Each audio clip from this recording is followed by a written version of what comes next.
Well, it being 6:03 or 4, I call the, what's today? December 10th meeting of the Finance Committee to order. First order of business is public comment. I'll ask the question, is anybody on Zoom? Or as to quote Tom, the late great Tom Mercer, Zoomland. Mr. No. No. Lauren is on, but she does not have her hand raised. She can't see me, but there we go, thank you. Mr. Sherlock. Yeah, Steve Sherlock, 13 Magnolia Drive, Community Information Director, Franklin Matters, Franklin Public Radio. There had been a discussion at a meeting, and the meetings are blending together, so I'm not sure exactly which one, but there's a series of, if you will, Town Government 101 recordings, either audio or video, that have been accumulated over time. Over time meaning at least post-COVID, because those are the most relevant. There are some that still go back a bit, I think 2018, but it's still relatively relevant in that aspect. Clearly, some of the numbers will have changed, but the process generally hasn't. It's kind of a link that's buried on my page. I'll be refreshing it. I've also realized that there are some of the Talk Franklin episodes that Jamie and I had done, department specific, that needed to get added to that as well. So it's something you can look forward to, particularly for the newbies, to kind of get up to speed on effectively the deep dive, because the deep dive series will be in that to the extent that those are available and still make sense. But then they also cover others. So as an example, with the coordination with the DPW water and sewer superintendents, I spent 90 minutes on from the well to the faucet, 3 different episodes. Likewise, also worked with them, so from the flush through to the Charles River treatment plant on the sewer side. And then more recently, this year, we updated that. So while those 2 3-part sets covered the entire process, we also did another one that covered the more current updates on the projects. So as an example, when we did sewer back, I think in 24 or 23 actually, the Beaver Street Interceptor work hadn't actually started. Now we have an update. At the time, I think it was like 60% done with the completion target, still for mid-July 2023. So look for those. I'll certainly make sure the chair gets the link so he can send it to the rest of you. I think it's beneficial. The community also should participate in those because it'll give you at least, and clearly you can skip through things if you know, but there's a whole list of rich links. And respectfully, one of the things that has happened over time is each time the town has updated their systems, they've kind of broken some links. My links don't break. So there's one of the advantages of the archive that I have. You can still get to the docs. If there is a broken link on my page, ask me, and I'll manage to find the doc and get the link, or find the doc hidden on the town page as well. So thank you for that. Just one comment Steve didn't make. Make sure you talk into that so we can, his links are good except when they can't hear anybody. Okay, so. You good? Okay, next order of business is put on your glasses.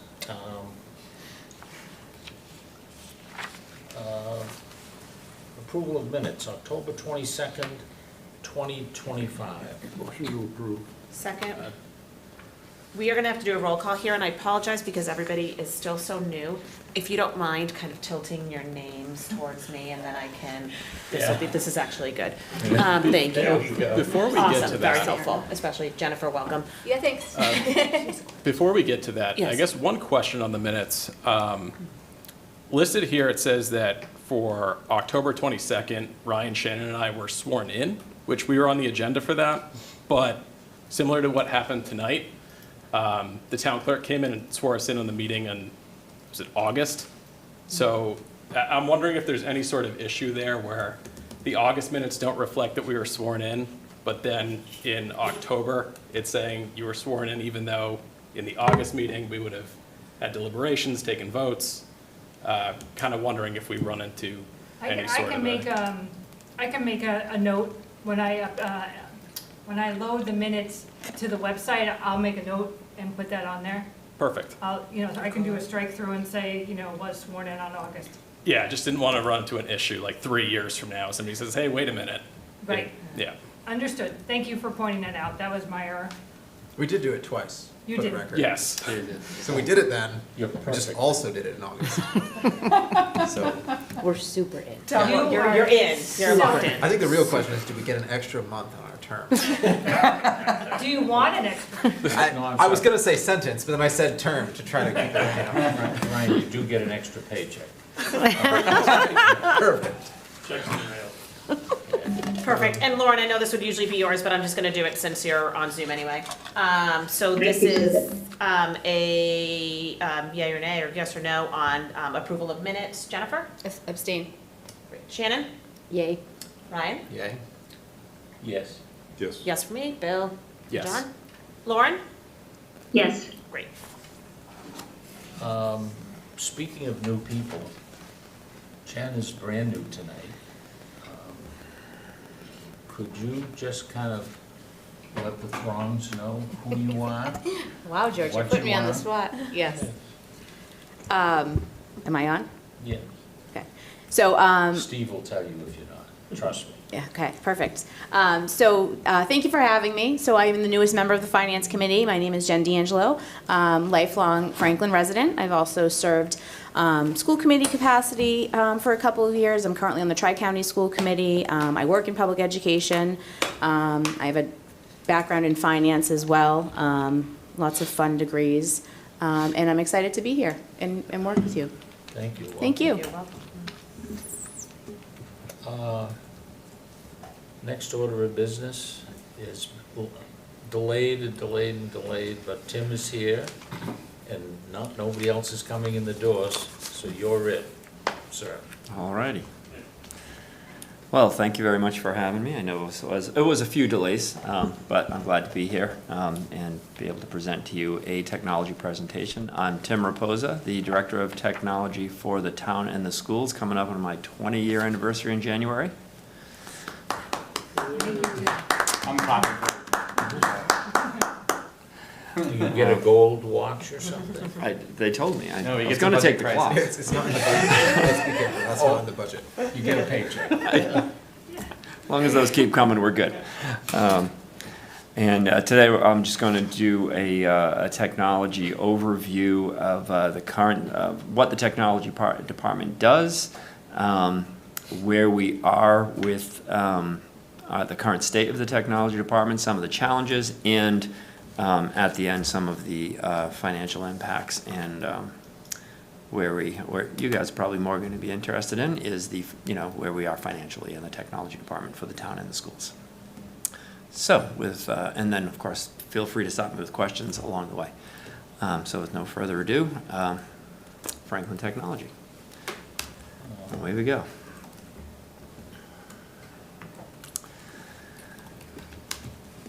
So I'm going to start with an analogy discussing what the technology department is. So we'll start with that. The analogy is your car. So what do you see when you get in your car, right? You get in, you just drive, everything works, put on the windshield wipers, the headlights, everything just works around you. But there are a lot of systems behind the scenes that are a lot of mechanisms that are occurring and happening and working together to deliver that experience. But you just expect them all to work all of the time. So this is what you see. You get in, you sit behind the wheel, and you drive. This is what the technology department sees, right? We see everything else behind the scenes, under the hood, and a lot of stuff that you don't realize has to be kept and maintained in order to make it work. So in order for you to have that automobile experience and get in and drive, you have to maintain your vehicle. Kind of the same idea. We see how it all works.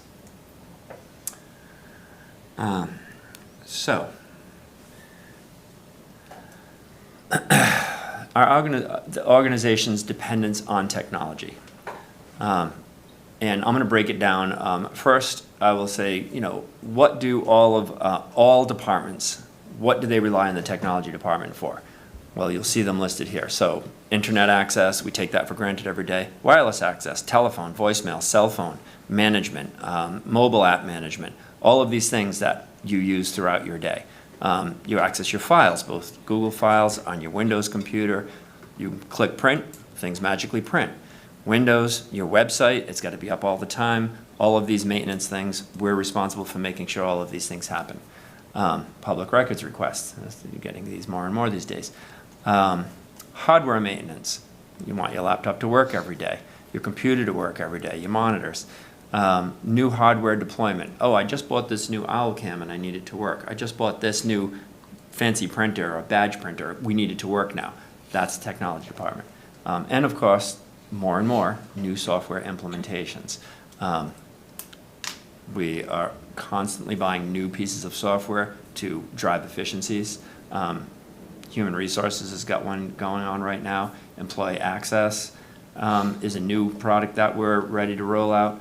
And of course, our website overhauls both on the town and the school in the past year or so, just as examples of software.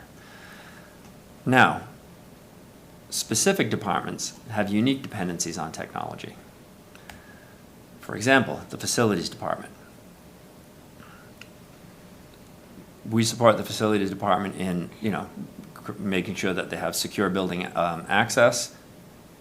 I'm talking about the FOBs, right? Environmental controls.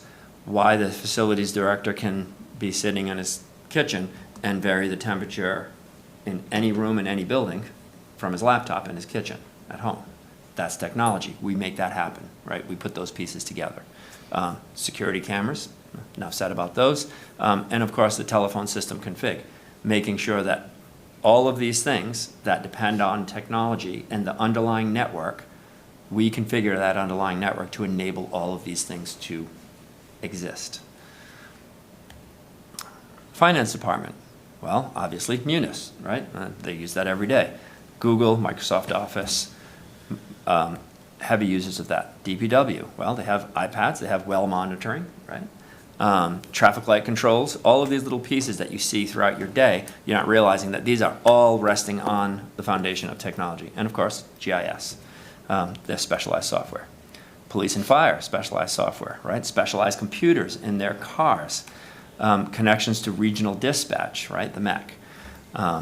And a few other things. We're actually working with them right now, trying to get cell phone access back into their building because they're running some problems with that. So we have Verizon out there today. Public library, specialized software, specialized public-facing computers, multiple internet connections for the public library, right? We have to have the unblocked public one, printing cost, charging for printing, that sort of thing. All of these specialized for that specific department. So the technology department focuses on these areas for these departments. And lastly, of course, the school department. So just a few specialized things for the school department. I'm not going to go through them all, but I'll just pick a few of the important ones that really drive the point home. What are we doing in the school department every single day? Well, what am I doing right now? I'm doing a multimedia presentation, right? I'm doing one. We do 300 every single day, all day, throughout the school department. Just think about that for a minute. Every teacher is in there doing a multimedia presentation all day, right? In all of these classrooms, everywhere. And we're supporting that, making sure all of the pieces of the puzzle that need to be there to make that work are there. 8 locations, 400 touchscreen displays, labs, computer labs, 400 laptops in use continuously throughout the day, 4,500 student Chromebooks continuously throughout the use, all throughout the day, making sure that the network and power is all available to make all of these pieces of the puzzle work, and the internet connections that enable all of that behind the scenes. A bunch of different pieces of software you can read there, all for the different pieces of the schools, the nursing, lunch program, iPads that track students' insulin levels throughout the day for diabetic tracking, SAT testing, access testing, MAP testing, MCAS testing. We are behind the scenes for all of that to make sure that MCAS goes off without a hitch. 1,200 students at a time taking an MCAS test on Chromebooks all throughout the district and making sure every single one of them can take that test. A lot of pieces to that puzzle. And of course, looking to the future and more now the current, the progression of AI. Lots of folks playing with AI. I am myself. I used it to create this presentation, some of it. All of these pictures that you see are all AI generated. Every picture you see in the upper right-hand corner. Content filtering, and of course, student privacy. We also have to look at the programs that the teachers are using. Make sure that they don't violate student privacy or allow student data out on the internet that isn't supposed to be there because they're, obviously students and underage minors. So infrastructure. So we talked a lot about what the technology department does to support the ongoing operations of the town and the schools. But let's look at the physical pieces that make all of that possible. Hardware, virtual environment, we were talking about that a little bit earlier. Network switches, which is the backbone, right? Fiber connections between buildings. Internet connections that obviously are our on-ramps to the internet. Multiple firewalls to manage these internet connections. Our internal network connections, and of course, our Wi-Fi, the wireless network. All of these pieces lead back to the physical network, the physical layer, and all of these pieces have to be managed, and not only managed to make sure that the traffic flows, but to make sure that the traffic flows securely and only to where it's supposed to go. So for example, there is a firewall between the town and the schools, and only the traffic that needs to cross that bridge gets across that bridge. Sometimes it causes little glitches, like when we had some town people go over to what used to be a school, the Parmenter School, and they're like, I can't do anything. Well, right, because now you're in a school and you're a town person, so you can't cross the bridge. So configuration had to be done to get them across the bridge. So that sort of thing.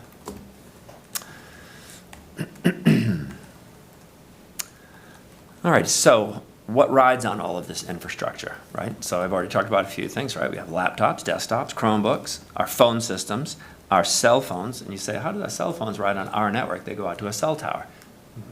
Not while people are in here if they have Wi-Fi calling turned on, right? So everybody has Wi-Fi calling turned on. All of those conversations are happening on our network. So we have to plan for that capacity. Water control systems. We talked about that. Security camera systems, access control systems, interactive touchscreens, media, video, delivery systems. And media delivery systems are, you walk through the high school, for example, and you see those video displays all throughout the high school. That's all riding on the network, and that's managed by a system called MediaCast.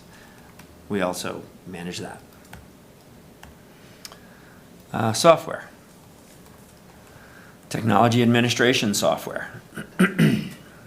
What that means is the software that our department uses to manage all of this stuff. All right, this is part of our infrastructure. So we help desk, inventory management, network and systems monitoring to monitor all the network switches, so on and so forth.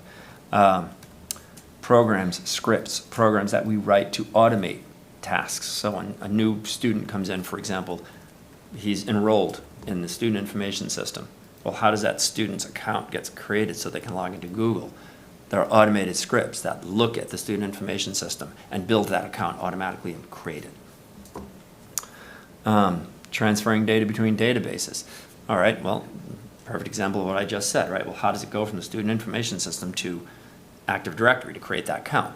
That's one example of transferring information. We have information that comes out of Munis that goes into other systems as well to set up employee accounts on different things. Monitoring battery health on laptops and Chromebooks. So we continuously have programs that go out and ping all of the laptops and Chromebooks to try and see where battery health is, so that when someone comes to us and says, my laptop's not running all day, we can look at that monitoring system and say, well, your battery's got 75% health. It really shouldn't be not lasting all day, so let's look into that. Or we say, well, your battery's only at 30% health. You need to replace that battery. So it's these types of systems that we build. They don't really just exist. We build those. Obviously, security, know before ransomware training, which we all know and love. and securely content filtering, and of course, security patch distribution, right? Oh, your computer needs an update. Reboot your computer. That's us, pushing those updates, keeping us all secure. And we do it with all these folks. This is the technology team, myself, a senior server admin, network admin, a junior server network admin, and that's a mouthful. But what that is that position is learning both of those positions to keep the lights on should one of them not be here. Or, hit the lottery and leave. We need to have that person who knows a little bit about both, as well as me, to make sure that we can keep things running. Database admin, reporting specialist, mostly on school side for state reportings, administrative assistant part-time, inventory specialist part-time, and 4 technology support technicians reduced from 5 with the recent budget cuts.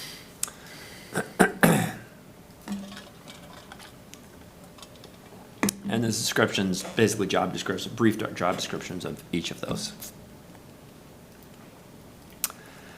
So everybody's favorite topic is security. What are we doing to protect ourselves? The main threats we have out there, phishing and ransomware. They're the big ones. And I'll just show you how we address these. Hacking really isn't a thing as much anymore. Sure, do people try to break in? But firewalls have gotten so advanced that it's much easier to try and trick someone into clicking on something and getting in that way than it is to try and hack a firewall. Firewalls are pretty advanced right now. So, how do we tackle phishing? And again, if you can see my little AI picture there, right? I just said to the AI, give me, create an image of someone fishing for an envelope, and boom, it creates it. So AI, using it a lot these days. End user education, right? This is the most important piece of protecting ourselves. Cannot stress that enough. We can have all of the firewalls and systems and in the world, but if that user clicks on the wrong thing, game over. They're letting them in. Now, I want you to think for a moment. Sure, we have employees all throughout the town and schools, but we also have 4,500 students that could be clicking on the wrong thing. So, very unique environment where private industry, they have employees. They say, don't click on stuff or you're going to lose your job if you break our system. Here we say, we have to host a bunch of kids that can be on the inside of our network. Really difficult piece of that puzzle to make sure that they are both can take advantage of the system and learn, but be cordoned off enough where they can't do any damage. It's a very tricky balancing act. Some of the things that we do, 2FA enforcement, multi-factor authentication, I'm sure you've all done that before, and of course email filtering to try and stop those bad emails from coming through. A lot of people don't realize it, but roughly 85 to 90% of the emails that come to the district and the town are blocked, never reach you. You're seeing 15% of the incoming traffic. That actually makes it. That's how severe filtering is on Can I spam. add my laptop to your network? Just thought I'd ask.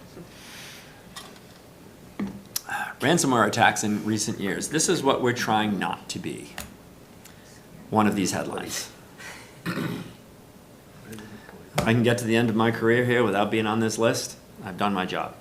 But these are all real events and very severe events, some of them.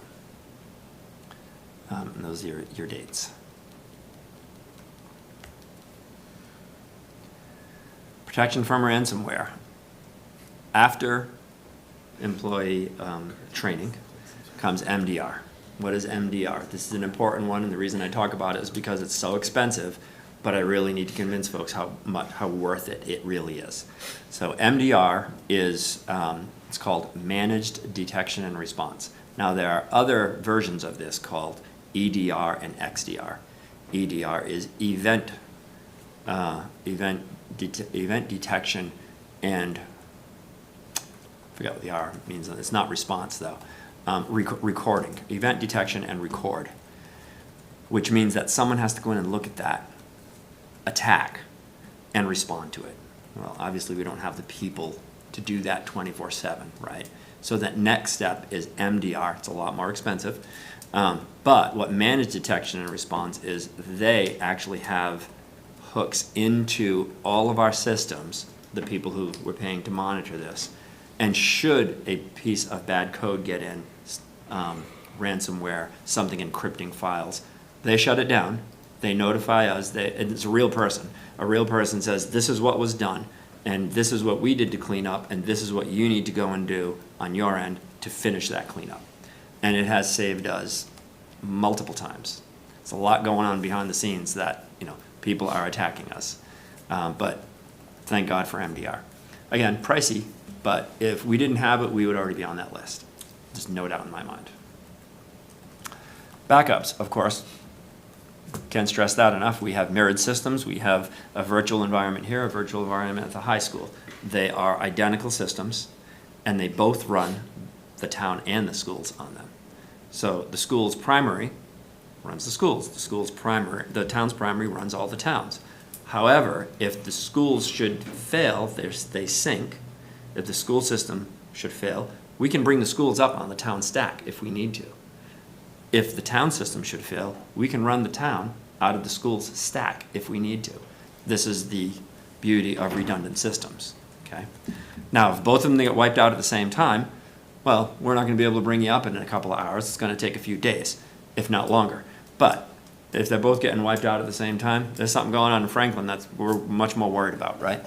So, incident response plan is the next one. All right, so if we do have an event, we have an incident response plan that we have gone through very, very carefully to say, what do we do? Step 1, step 2, step 3, step 4. And we've worked on this as a team to make sure that we know it's not just like throw our hands up, what do we do? We have a process in place to start attacking these, all of the, attack back to whatever is coming in at us. Very, very important, patched and up-to-date operating systems. One of the big things that happened this year, if you're in my space, you know that Windows 10 is now end of life. Although they did magically extend it at the last minute for just security updates.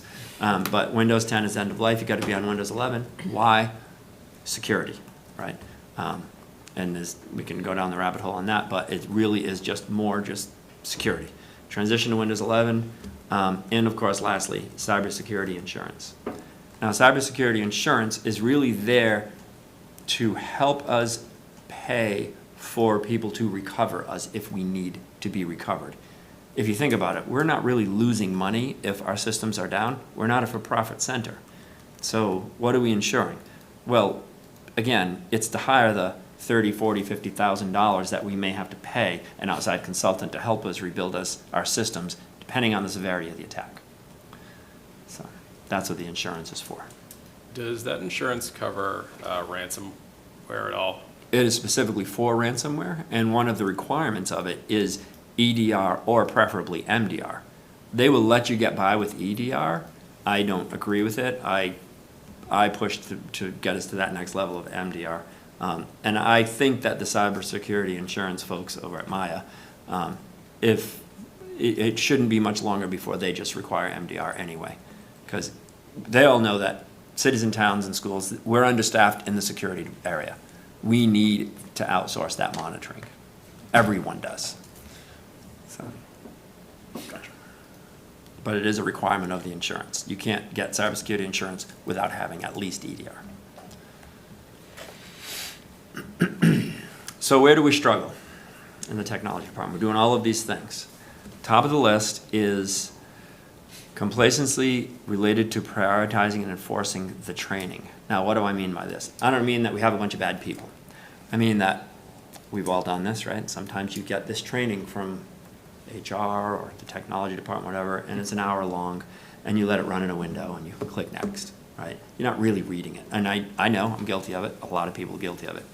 We try to keep our trainings short and engaging so that people will actually listen to them. And we try to sell it as, it's not only gonna help you at work, this also helps you at home as well. Because you're just as vulnerable at home, right? So, but it's difficult to enforce people taking the training. No one has time, no one wants to get to that, take that extra training. So that is a big area of struggle. Understaffing, don't need to say too much more about that. Securing access to sensitive data. Google is a great platform. Office 365 is the same way. Why? Because it allows collaboration. Well, what does collaboration allow you to do? Well, it allows you to collaborate. Well, sometimes you might click on the, I want to share this with the wrong person. That's what that means.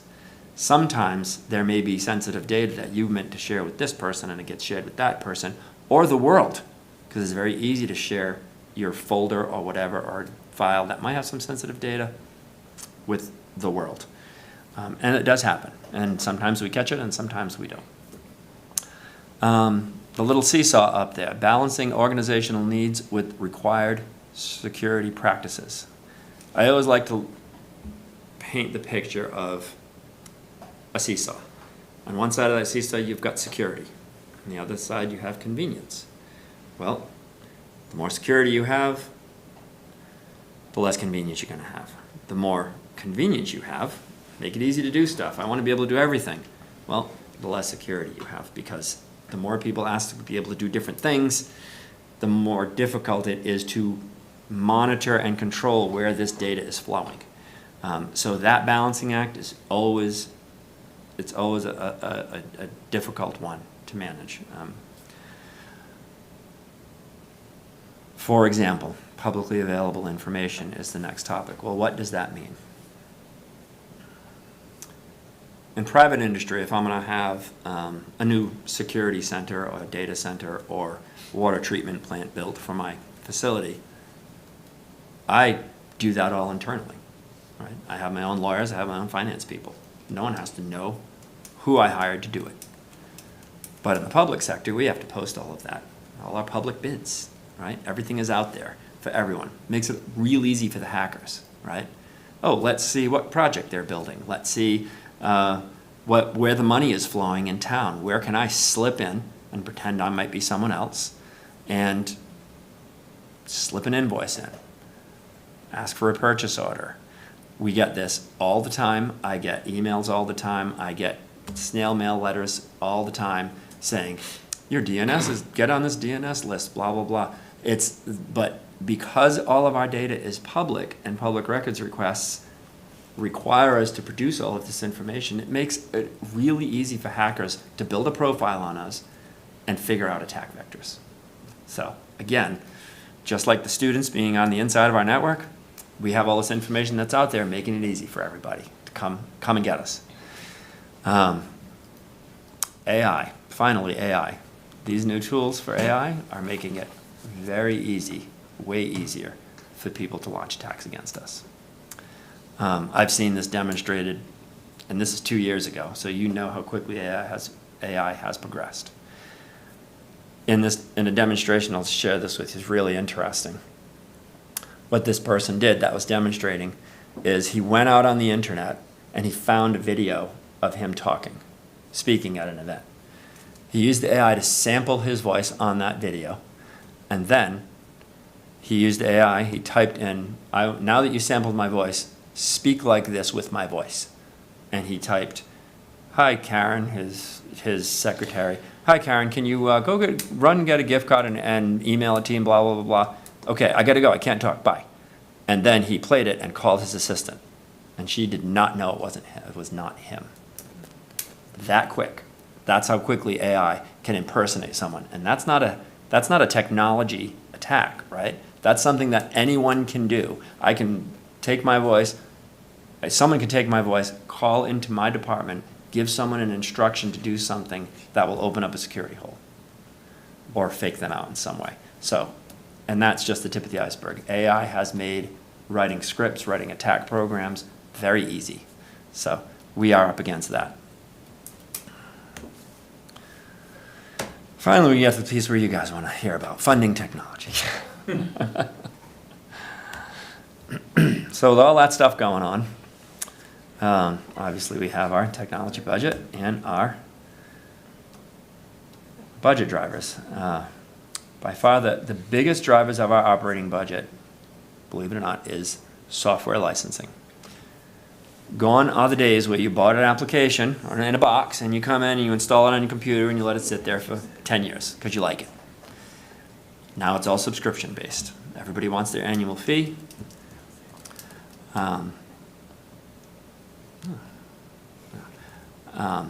For example, Munis has this thing called OSDBA support, right? And we've all called it, we've all used it. Hosting fees, licensing fees, hardware licensing fees. So last night when we were going through the Capitol, we have licensing to support our hardware. What does that mean? Why do you need licensing to support hardware? That access point above your head, that wireless access point, is managed by a piece of cloud software. That piece of cloud software expects a license for that particular access point. There are 670 of those access points throughout town and schools, and each one requires a license. That's what I mean by licensing. You don't have a license, you don't get to manage it. If you don't manage it, it stops working. So that licenses for support, licenses for software are the biggest drivers of our budget. Is that kind of model standard throughout enterprise hardware? Absolutely, yeah. You can't just buy an access point at Best Buy and Sure. plunk it down and you know, it's an enterprise wireless network. It's what allows us to shape network traffic, filter network traffic, create different SSIDs and make them go in different places. Yeah. It's enterprise, like you said, it's enterprise hardware. It allows firmware updates, and lastly, it determines hardware end of life, which is one of those things that a lot of people don't talk about, but you have to be aware of this. So I will license that support, and in my capital I have hardware licensing in to extend the licensing on these access points for 3 years. Why 3 years? Well, because most likely that piece of hardware will be end of life as determined by the manufacturer in 3 years. Well, what does that mean? It means you can't buy another license for it. You have to replace it. They tell you when you have to replace their hardware. Kind of doesn't seem fair, but that's how it works. We just went through this with our 3 firewalls. Our 3 firewalls at the town hall, the high school, and the police department. All are end of life, and they said, replace them, because they're not going to get security updates anymore. You have no choice. So, and you pay annual support licensing on them as well, on top of that. So they tell you you have to pay licensing every year, and they tell you when you have to replace them. But if you think about it, it's the only way they really can stay ahead of the game of protecting you for security.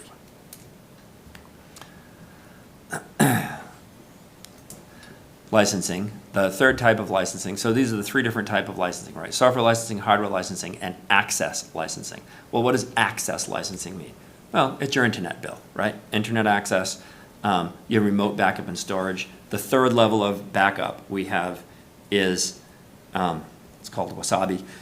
We upload all of the stuff that we back up on our 2 local backup devices to the cloud. And we just put it out there. So that should everything die here, that is our last fallback position. We have the stuff out there and we can restore it from there. It's not fast restore, it's slow restore, but at least we have the data. We always have it accessible. But you pay for that. And lastly, security certificates, so that when people access our websites and some of our internal stuff from the outside, that little padlock that you used to see up in the corner, but you don't see it anymore, it's under the little lines in the upper left-hand corner. Those certificates that give you secure access, HTTPS, for example, you have to pay for those. Those aren't free.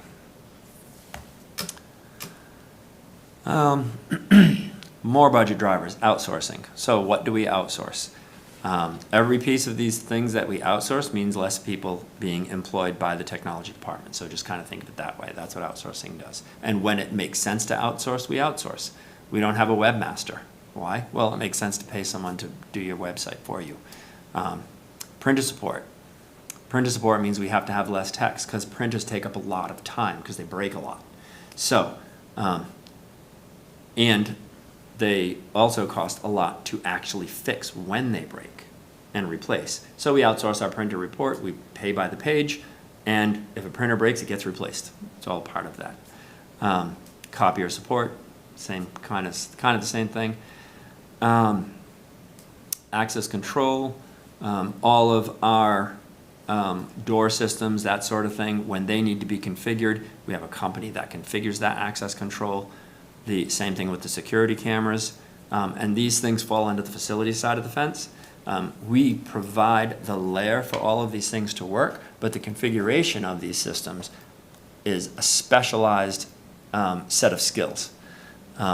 Security, access control, audio-visual, like the Crestron systems that have to be programmed. It wouldn't make sense for us to employ people to have those skills full-time. It just doesn't. They're too specialized. And phone support as well. It's the same thing. Valley Communications, we need phone changes. They remote in, they change it. So outsourcing. And hardware maintenance. Of course, a lot of this is done through capital, but the smallest part of my budget on both town and schools, and it's very small, is just incidental repairs and new employee needs when we get a new employee. As our equipment ages, obviously that number goes up, because if we're running around with 6-year-old laptops and 7-year-old Chromebooks, they're going to cost more to maintain, just like your car costs more to maintain as it gets older. The technology deficit and our budget constraints.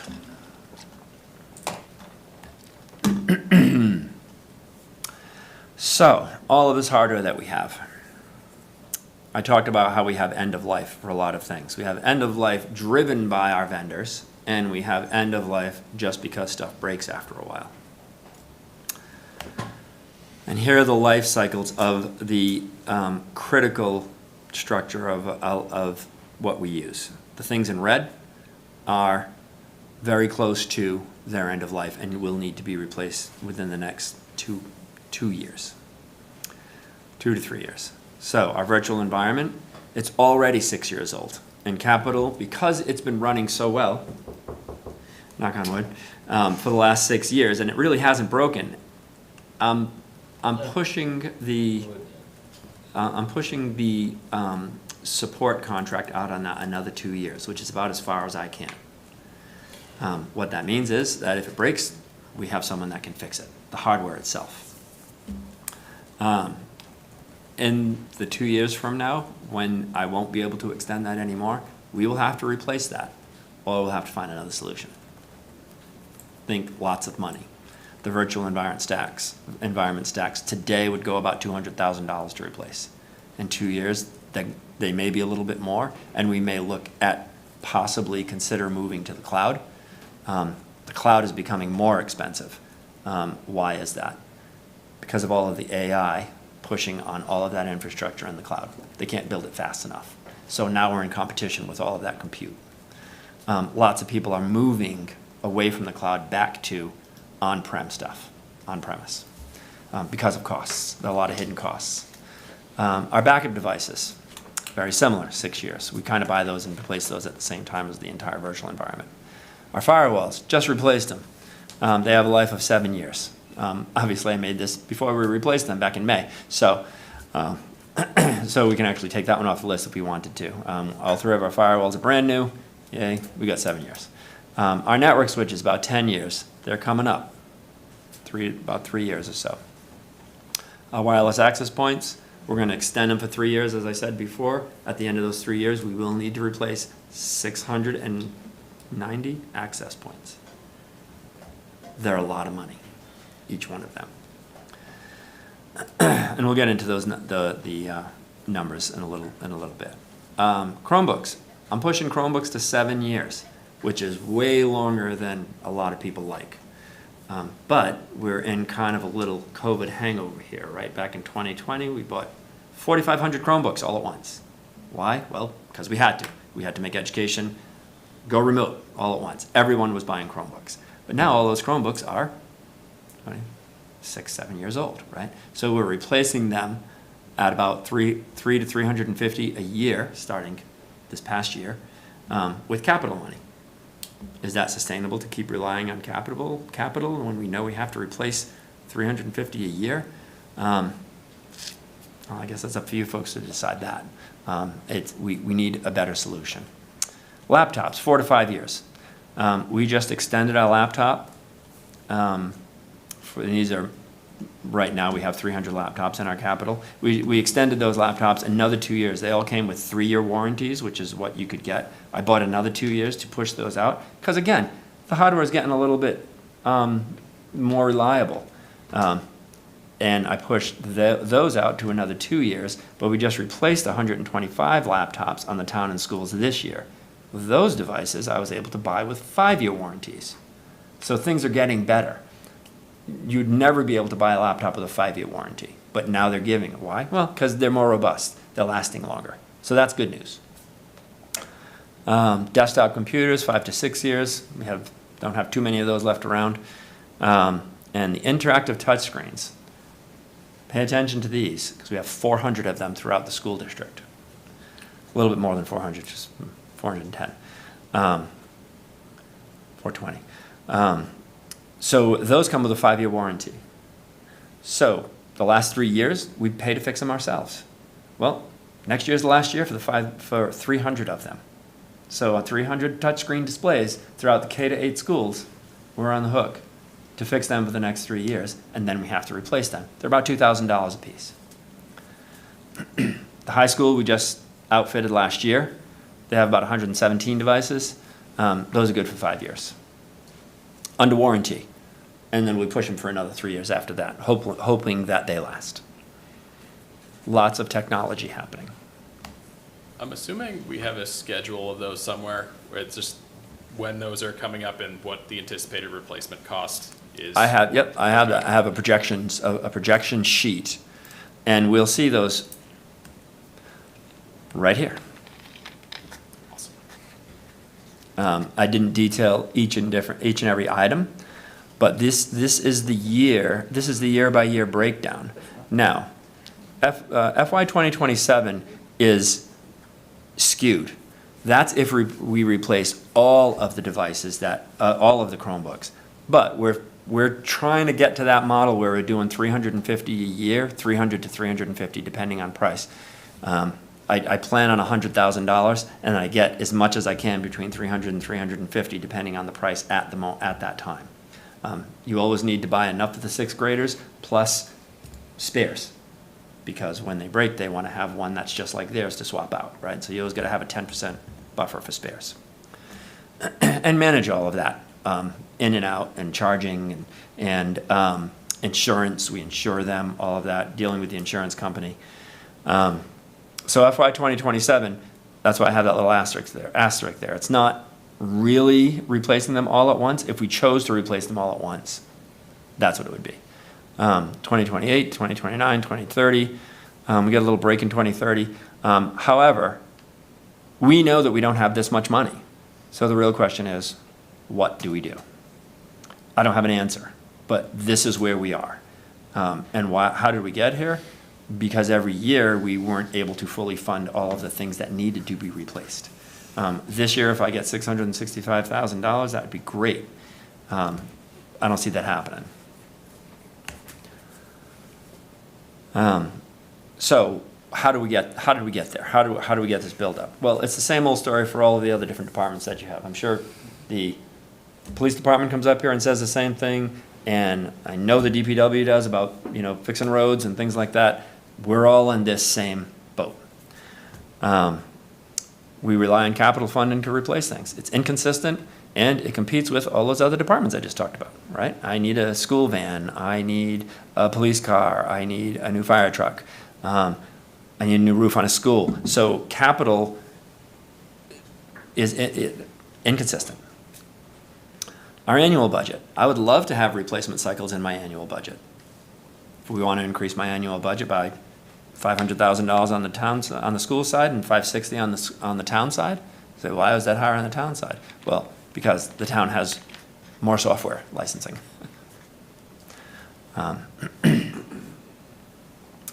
So obviously, it would be unsustainable to increase the technology budget all at once, in one shot. So we're kind of stuck there as well. So for the last several years, actually, before Jamie became the top dog, Jeff Nutting said to me, "Hey, you know what you need? You need a technology stabilization account." I said, "Great, can I have one?" He said, "No." Then I asked the next year, and he said no again. And I've been asking every year, and no, so we can't do that. Why? Well, because it would provide a huge capital outlay to get us to the point where a stabilization account would actually become self-sustaining and work. And I understand that. But the fact remains, we still need to do something. Why would it be great? Well, it would provide a consistent, predictable fund to, sustain our critical technology infrastructure. That's exactly what we need. It eliminates the competing priorities because that stabilization fund is for technology. And technology capital requests would now be far less because they would be limited to the non-critical requests. We need a new projector in the high school. It's not a critical request. Life goes on without a projector, but if we have the capital money, we can replace it. That sort of thing. Technology staffing. I was asked to put together a wish list of positions that, if we had all the money in the world, what would we have in Franklin? So these are the positions. Top of the list is a Tyler ERP, which is the real name for Munis, is Tyler ERP, and administrator for that. Why? Because we spend $100,000 a year on this software, Tyler ERP, and we don't use the full functionality of that system. Why? Well, because it's a very specialized system that a person who has to have a very focused knowledge of that. So there are other towns that have a Munis administrator, and what they do is they make sure that that system is configured to leverage all of that money that it costs, all of the capabilities of that system. And what that does is it drives efficiencies in all departments that use it. It's difficult to understand because I don't understand a lot of the pieces of the puzzle. And I know, Carrie understands some of the pieces of the puzzle, and Linda understands pieces of the puzzle, and Evan understands pieces of the puzzle, and I, from the back end, understand that I got to keep it up and running and how the database works and how to back it up and make sure that it's running efficiently. But a person who has the knowledge to configure those pieces and make them work together, that's a full-time position. Cybersecurity administrator. It's dangerous when it's dangerous when security is done in your spare time. We had this position for a short time, someone that was focused strictly on cybersecurity.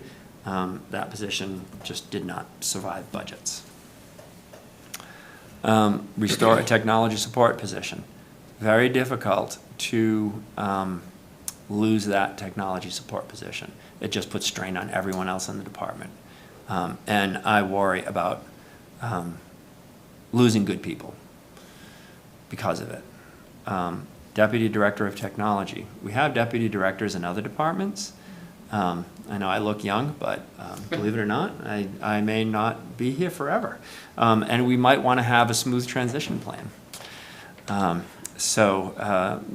We want a retention of important knowledge and institutional knowledge. I've learned a lot in 20 years. I've built this network from, God, I can't even explain to you how bad it was when I got here.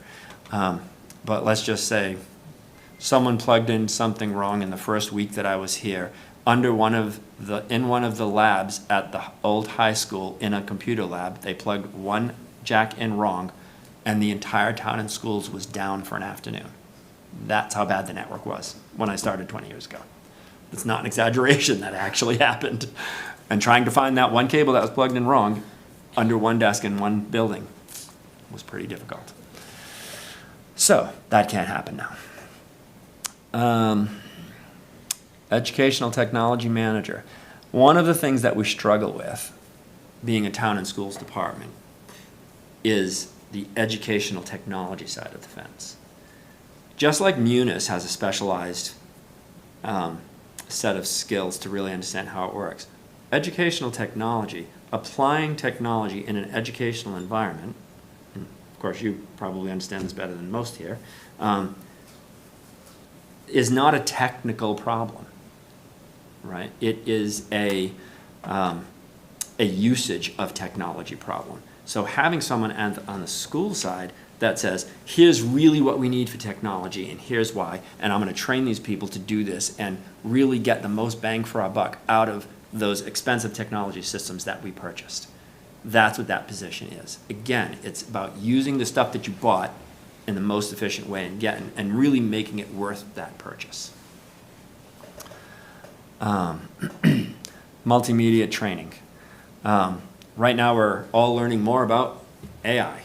Everyone wants to learn more about it. Social media, the right way to do it, and a webmaster. Now, when I say multimedia, I am talking about getting back to those touchscreens. Well, there's a lot you can do with that touchscreen, but teaching the teachers how, and again, this is mostly school-focused stuff, right? Teaching the teachers how to really exploit that device to create more engaging multimedia presentations. They just can't learn it on their own, right? We need people to train them and show them really cool stuff that they can do. To engage students that are, really caught up by one of these things all day long. They're getting their multimedia there. You've got to figure out how to pull them back in. And again, that's educational technology manager would be working with that person. But it doesn't just stop on the school sides, right? We have multimedia presentations that we do here. So it really is a town and school position. Obviously, AI is across the board.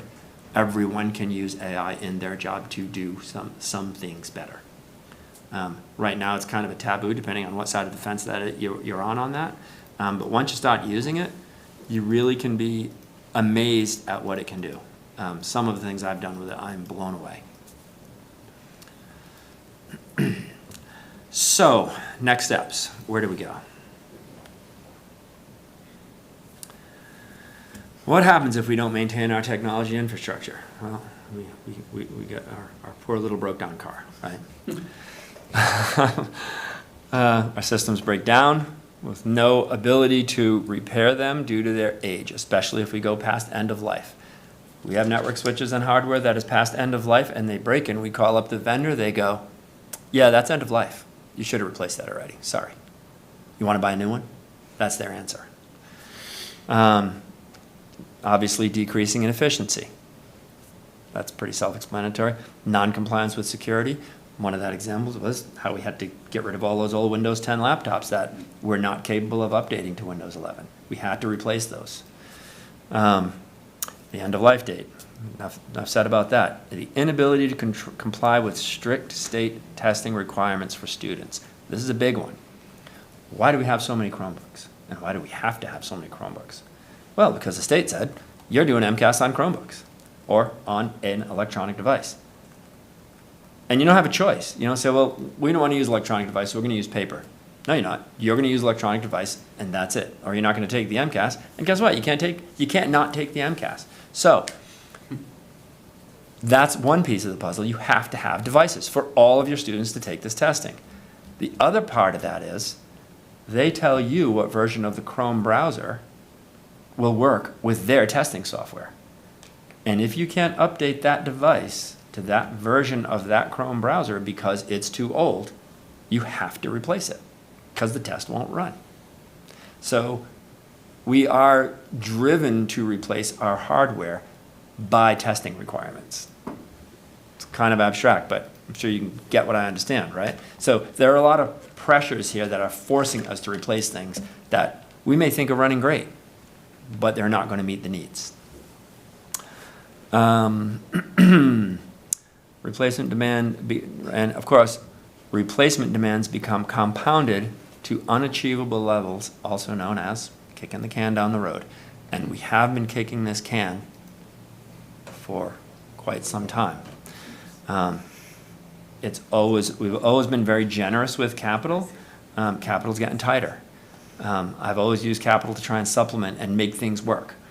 But we're at the point now where, for example, the $115,000 I have in capital to replace those access points, the licensing, extend the licensing on the access points, if that doesn't get passed, it's coming out of regular budget. It's not an option, it has to happen. Can't have a bunch of laptops and Chromebooks roaming around with no Wi-Fi, right? So that's where we are. We're at a, you know, you don't have a choice type of thing.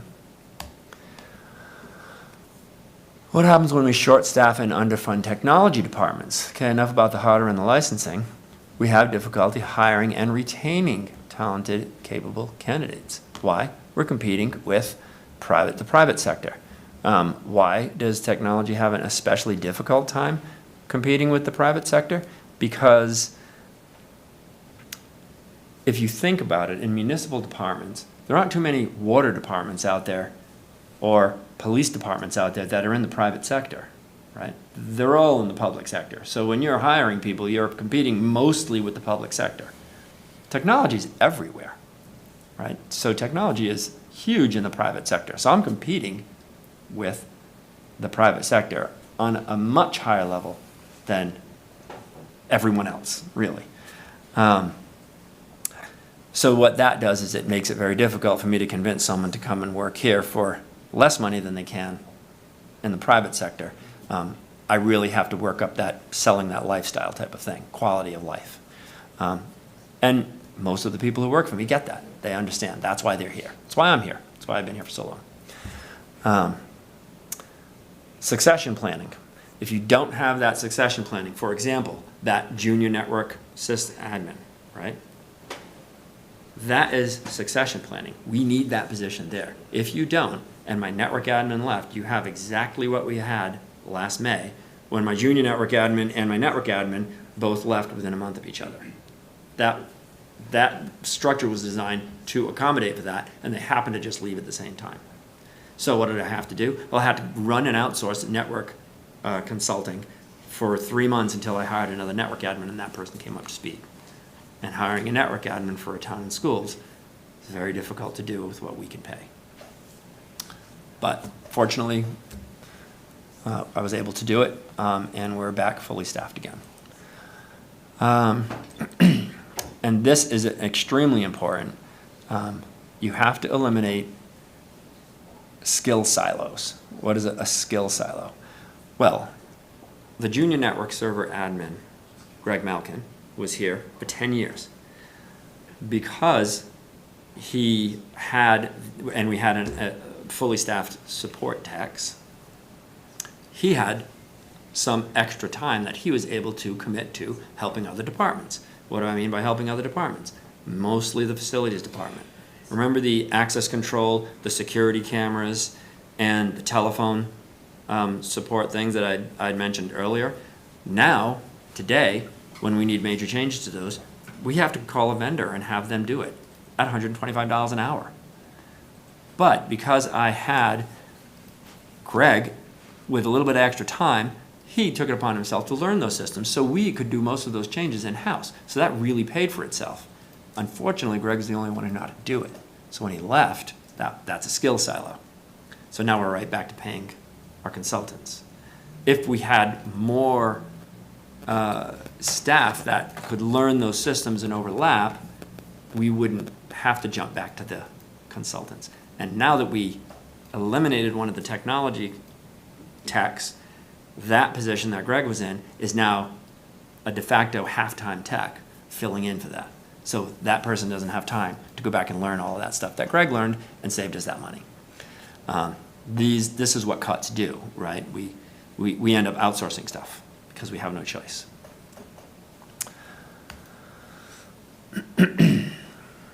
So what happens when a critical position is vacated? This is what I was just talking about. Critical functions get moved to the back burner or skipped altogether. Critical security requirements may not be able to be addressed in a timely manner. And tasks that could be handled in-house need to be outsourced, which is what I was just discussing.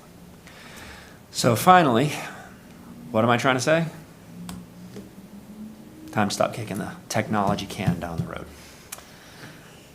And we need to do whatever we can to get funding more consistent. And that's it. So I'm sure you have lots of questions. I hope.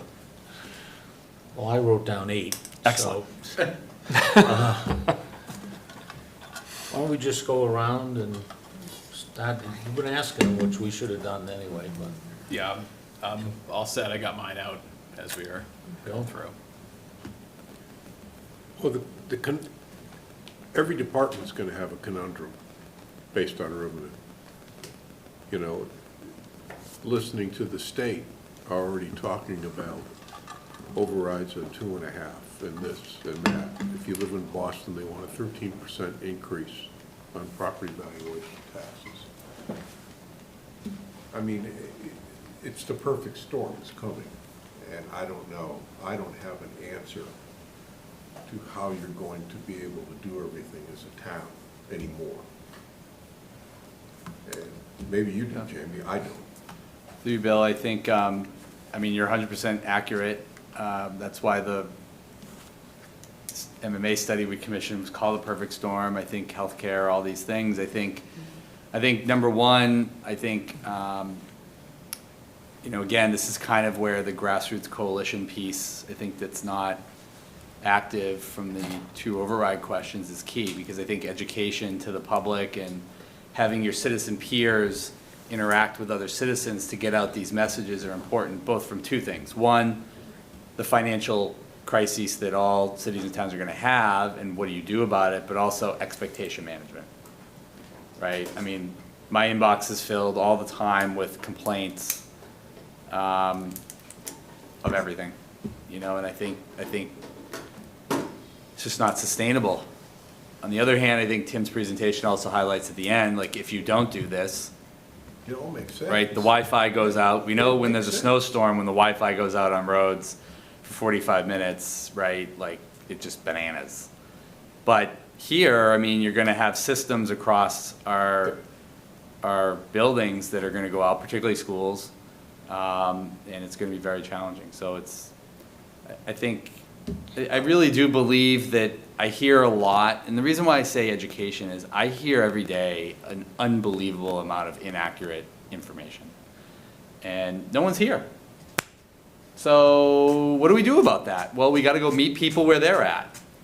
I think we know the danger with social media. It's just a food fight piranha pool of you know, but I think if the right group of citizens were organized, I think that had credibility, that had accurate information, I do think a lot of that negative, incorrect, inaccurate information might be corrected, or there may be people who may wake up and say, geez, I really care about this. The one thing I'll end on, Bill, that I take away from the override failures this summer is that I still maintain, and I've said it at a lot of meetings, the senior center lost something that was really important to them. The library lost something that was really important to them. The schools lost a lot of things that were important to them. Tim highlighted some of the losses in his department. The schools lost a lot of things. Police and fire lost staff.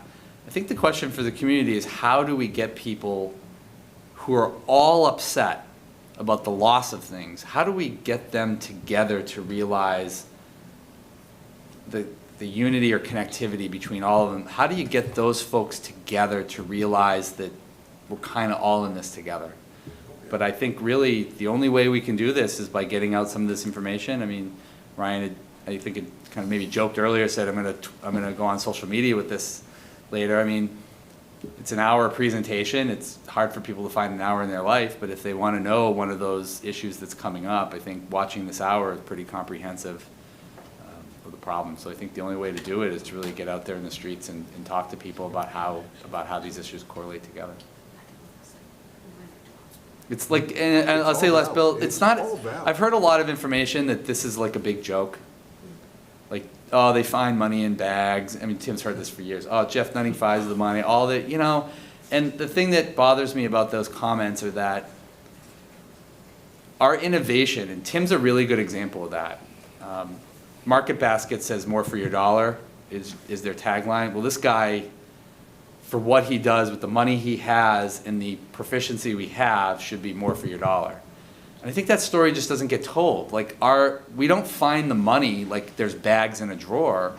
We continually innovate as a school district and as a town and we're creative and supportive.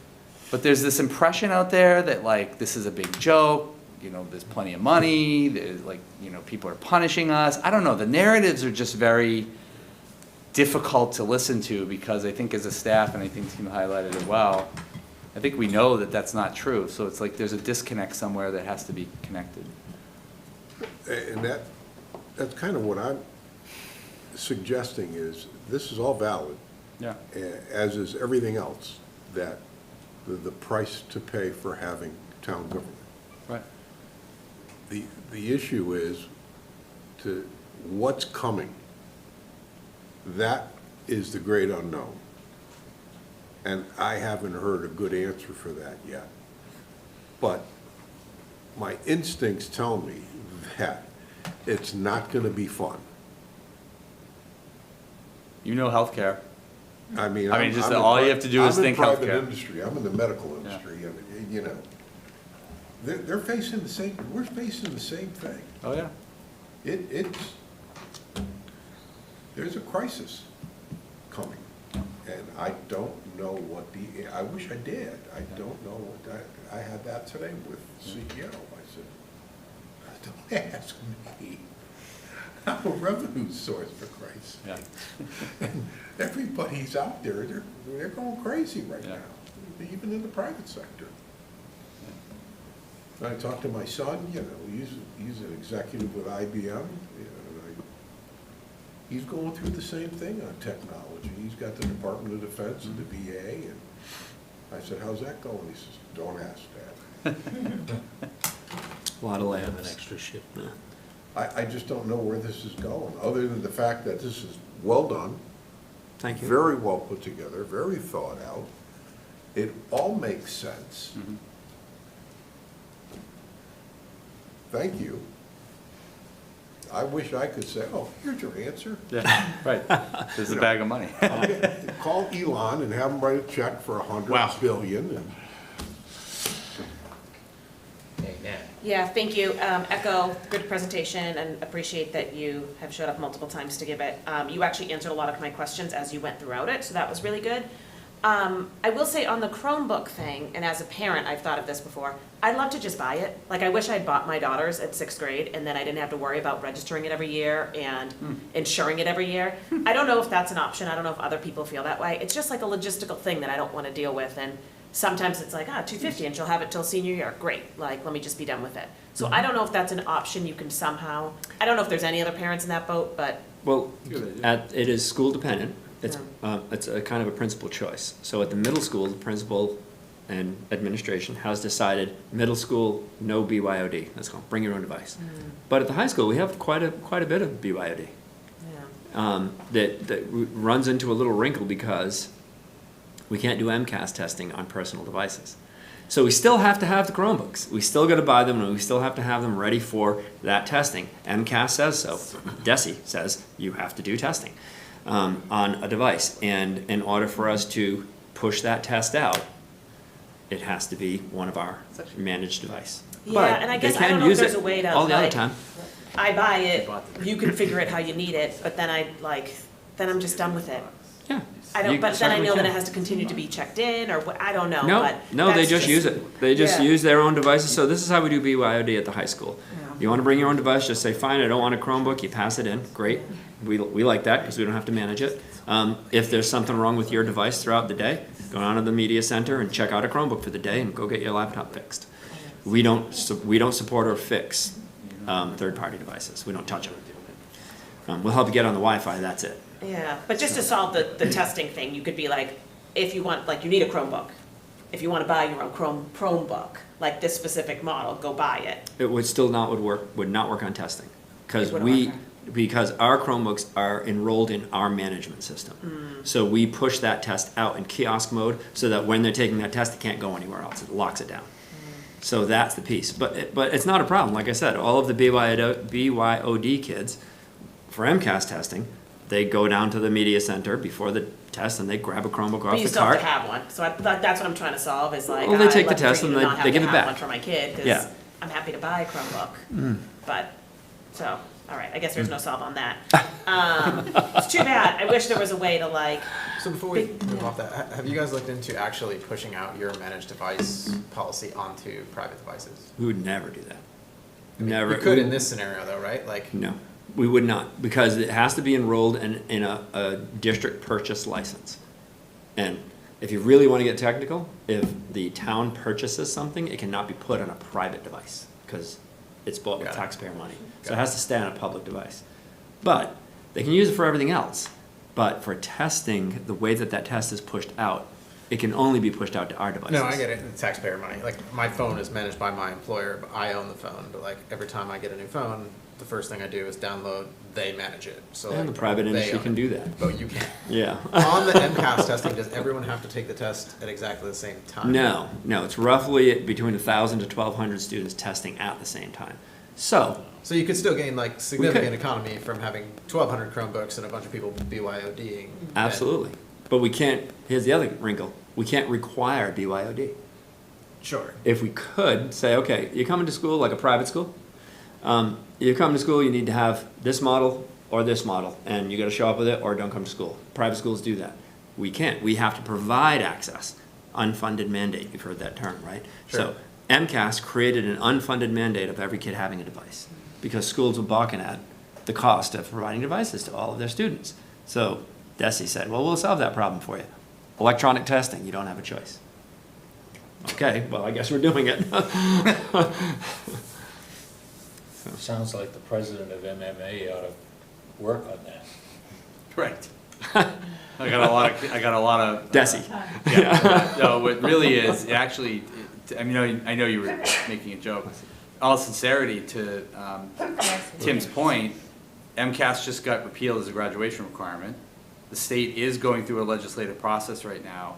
That is where your school committee and superintendent of schools, through their associations, the Mass Association of School Committees, the Mass Association of Superintendents Associations, that is where you lobby. So while I know you were being funny, actually that is part of what we do. And, you know, tomorrow MMA will be launching its campaign at local aid issues for next year. That's what we can do. But school stakeholders have to shake the cart a little with the administration and DESE to relax these things, because these are all great ideas. These are all like really good ideas, right? But the problem, as I just said to Carrie, is this is why people hate government. because they just come up with these rules that don't get updated, they're not modernized, they're afraid of, they always have excuses. But right now is actually the time for school stakeholders, and I am pushing a little bit onto Lucas and the school committee here. This is where you write letters and lobby to try to bring up these ideas to say, while you're going through these reforms, let's get rid of some of the bureaucracy involved in it and let there be a little bit more local choice to these local problems the towns are facing. So your suggestion was, I know you were being funny, but in all sincerity, this is where lobbying Beacon Hill is a big part of what we do. And I certainly do a lot of it, but I think this is where. And on the Right? national level as well. And on the national. I actually was lucky enough to go, I'm part of META, which is the Massachusetts Educational Technology Administrators Association. We actually went down to DC for a couple of days and sat in our senators' offices and our, and lobbied for some of the important issues in, that's on the educational side. Funding for E-rate, for example, that MDR I was talking about, that's $70,000 a year and everyone needs it. Wouldn't it be nice if E-rate funded part of that for us? So that's one of the initiatives that we're trying to get, passed for, at a federal level as well. Did you have, sorry. I'm good, nope. Okay. I guess I'll echo, great presentation. Thank you. I work nearby, similar type of thing, and I was estimating, and I would have needed 13 people, headcount wise. It looks like you have 10 for the scope of work you laid out, and that's back of the napkin. So you're under by a good margin already. And a number of those are half people. So I guess one of my questions was, have you worked with other towns? Like you mentioned a Munis admin. A full-time one would be fantastic, sure. But wouldn't there be value in maybe a half-time one, where you're sharing it with a nearby town who has one, and you're saying, hey, you have this problem as well, so you have a full-time position, you probably don't need full-time, you know, after your first year and after they've established themselves and taught people and done whatever, can we get half? I mean, it's a great idea. We actually did bang that around for a little bit. Tim has brought that up. Yeah. Here's the problem with folks that do that. They just become Munis consultants and make buku dollars on their own, so, right? We have 2 Munis consultants. They're But- $185 an hour. Yeah. But to Ryan's point, just for, this is again, good instincts, you're on the right lane. Yeah. So one, if you regionalize with another town, that becomes like incredibly bureaucratic and cumbersome, right?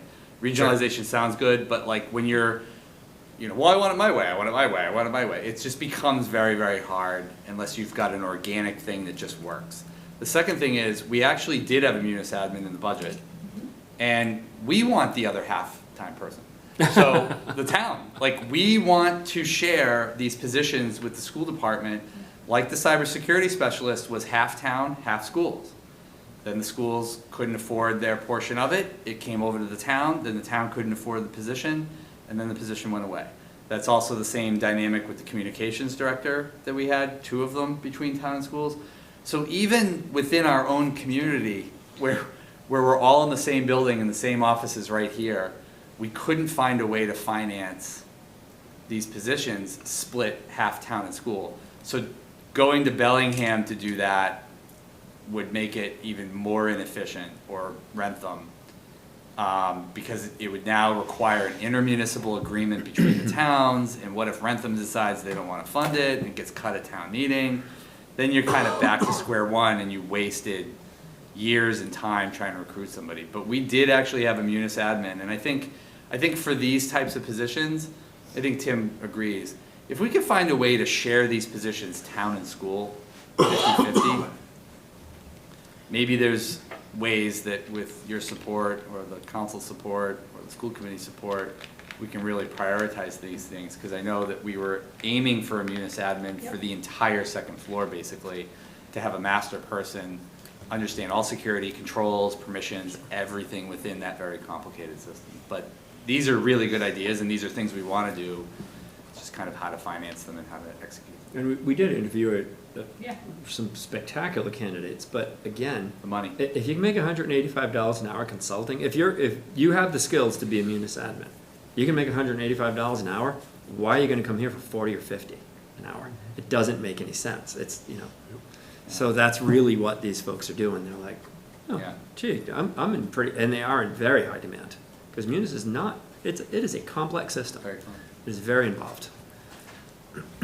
Sure, and like understand the complexities. I guess like I wouldn't propose going joint with another town and each funding half. Like that obviously is just like not logical, right? Like someone would want to cut some portion of the funding, or someone would have a budget cut, and like suddenly you have 95% of a munis admin and you're screwed. But looking to find the nearby town that does have one and saying, what if we contracted with you for X number of total munis admin hours per year at $100 an hour, because you're probably paying that guy 50 or 60. Yep. You have them. You could probably benefit in your own budget from charging us 100 for every hour we get from them. It's cheaper than us, paying for the $185 person, because that person isn't charging 185 because their hours are worth 185. They're charging 185 because they have to drive here, or because they have downtime that they have to pay for to make their salary. So that person's already on salary, that town already has them on their budget. You're effectively just So offering the something town, else. you're saying that the town is gonna just basically farm out one of their people and make. Oh, it's a revenue Sure. source, it's a revenue Yeah. source for the I other mean, town. same thing we do with our ambulance, right? It's exactly the same, right? Now, of course, you'd be lower priority. Yeah. But isn't being Yeah. lower priority better than not having a munis admin? Yeah, I see your point. Like, yeah. and I It's think, very you creative. kind of mentioned a couple It is. positions that maybe would fit something like that, where of course, like, the first 3 months, it's tough, because they need to understand what you've got, get acquainted, kind of build their knowledge set. So you probably have to do something early on to say, hey, we want to buy like a stock amount of hours, 1 day a week for 3 months, just to get going. But once you have that person, in theory, you don't can need do that full right time. through. You can do that right through Munis as well. Yeah. But it's just expensive, and they have all those systems in place because they deal with mostly cities and towns, and they understand Sure. that they're understaffed and they need that type of thing. Maybe to Ryan's point, we can do a market basket and see if any other towns Yeah. do have, Yeah, you know, a munis admin that is really working 25 hours a week, but they're getting paid I know Wellesley does. 35. Great. Well, you know, right. And then, but to your point, we do that with the fire department in Foxborough. So we get a very good rate from them because they have capacity to fix fire trucks. And we pay them X amount of dollars per hour. It's at half of what a private rate would be. So Foxborough gets that revenue source, right? It helps finance their positions.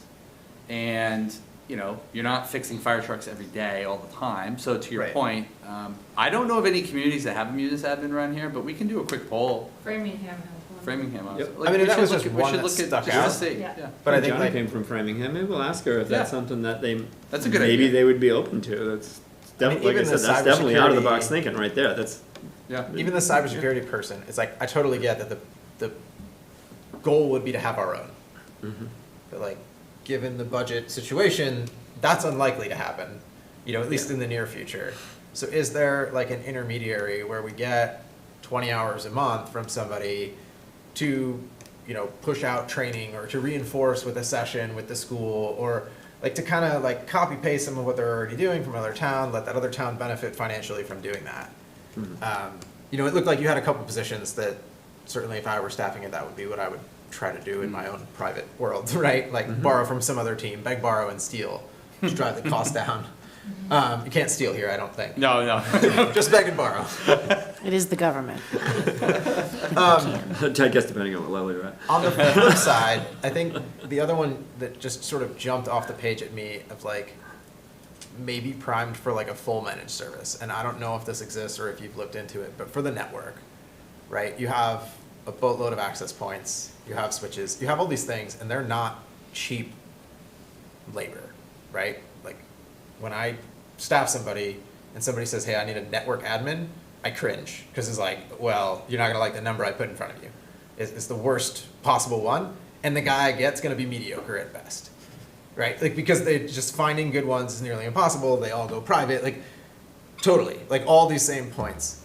But like, I imagine network issues are frequent enough that you need full-time people for it, but not every day. Like, there's Oh, no. probably some, No, no. We need a full-time network admin and junior network admin and server systems admin. Absolutely. That's sorry, Yeah. I wasn't trying to say get rid of those. yeah. I was it's- saying more like from those probably, people are probably all working 125% on given days. Have you looked into like managed service where the staffing can flux with your need at a time, right? Where you're saying, hey, the contract is for you to maintain all of my switches, access points, whatever, including renewing them, including the licensing that goes with them. Like, take the whole package and basically say, this is what I want. Cisco, do you offer this, right? It's Or really, Palo Alto. That's really expensive, though. That I mean, I do know towns that do Yeah. that. Most of them are doing it with like little local places. They're not, certainly not. Sure. Not going the big guys. Just to give you an idea of how the big guys view the small potatoes guys like us. Did you see what happened with VMware recently? Okay, so that's how VMware views the small potatoes guys. Well, so if you had VMware, which is a virtual environment software, they just got bought by Broadcom, and they 8x'd their annual subscription. 8x in 1 year. So you're paying this much this year, you're paying 8 times as much next year. And there's no way out. You have to transition off of it, and that's a big deal. So that's how they view. If you're not a multi-million-dollar company that has deep pockets, outsourcing things like that gets very expensive very quickly.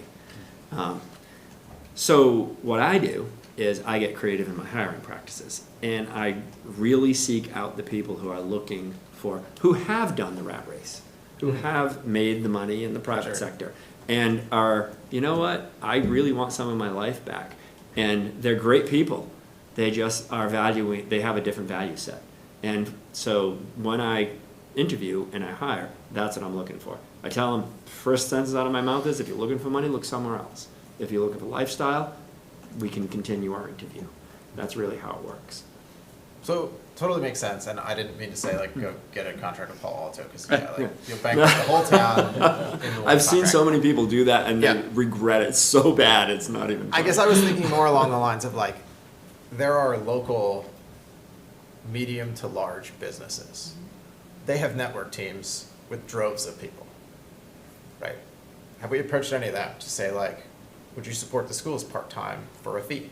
We have not. It might be, I mean, Dell's pretty nearby, that's probably bigger than we'd be able to pay the bill for, sure. Get driven by the offices lately? One of those Dell's guys is one of my new techs. Sure. So Right. they're empty. They just laid everyone off. There's a lot of competition right now in a lot of laid off folks. So the danger of that is, not that I have any positions to fill, but the danger of that is there are a lot of people who are just looking for anything.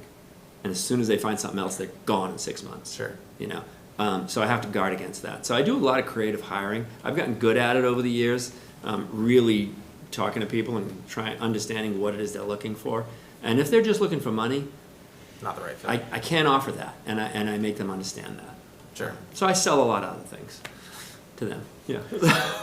Unrelated, totally different line of thinking. I don't know if you've looked at this at all. I know we use it at work, and like it probably saves me a couple times a day. We have something called Proofpoint. I don't know if we use that. Basically, it any link I click, it doesn't let me go there. It goes to them first, and it's a service you buy, and you basically put it on like your email server. And effectively, every link that comes into my inbox, when I hover over it, it doesn't say the link. It says URL Proofpoint defense, and then the link is embedded. It's just a type of It's a sounds like a service. type of a fancy filtering. Yeah, I was looking it up. Yeah. It's a service you buy, and it basically goes out to their latest and greatest, like, these are unsafe links, like, Mhm. do not click them.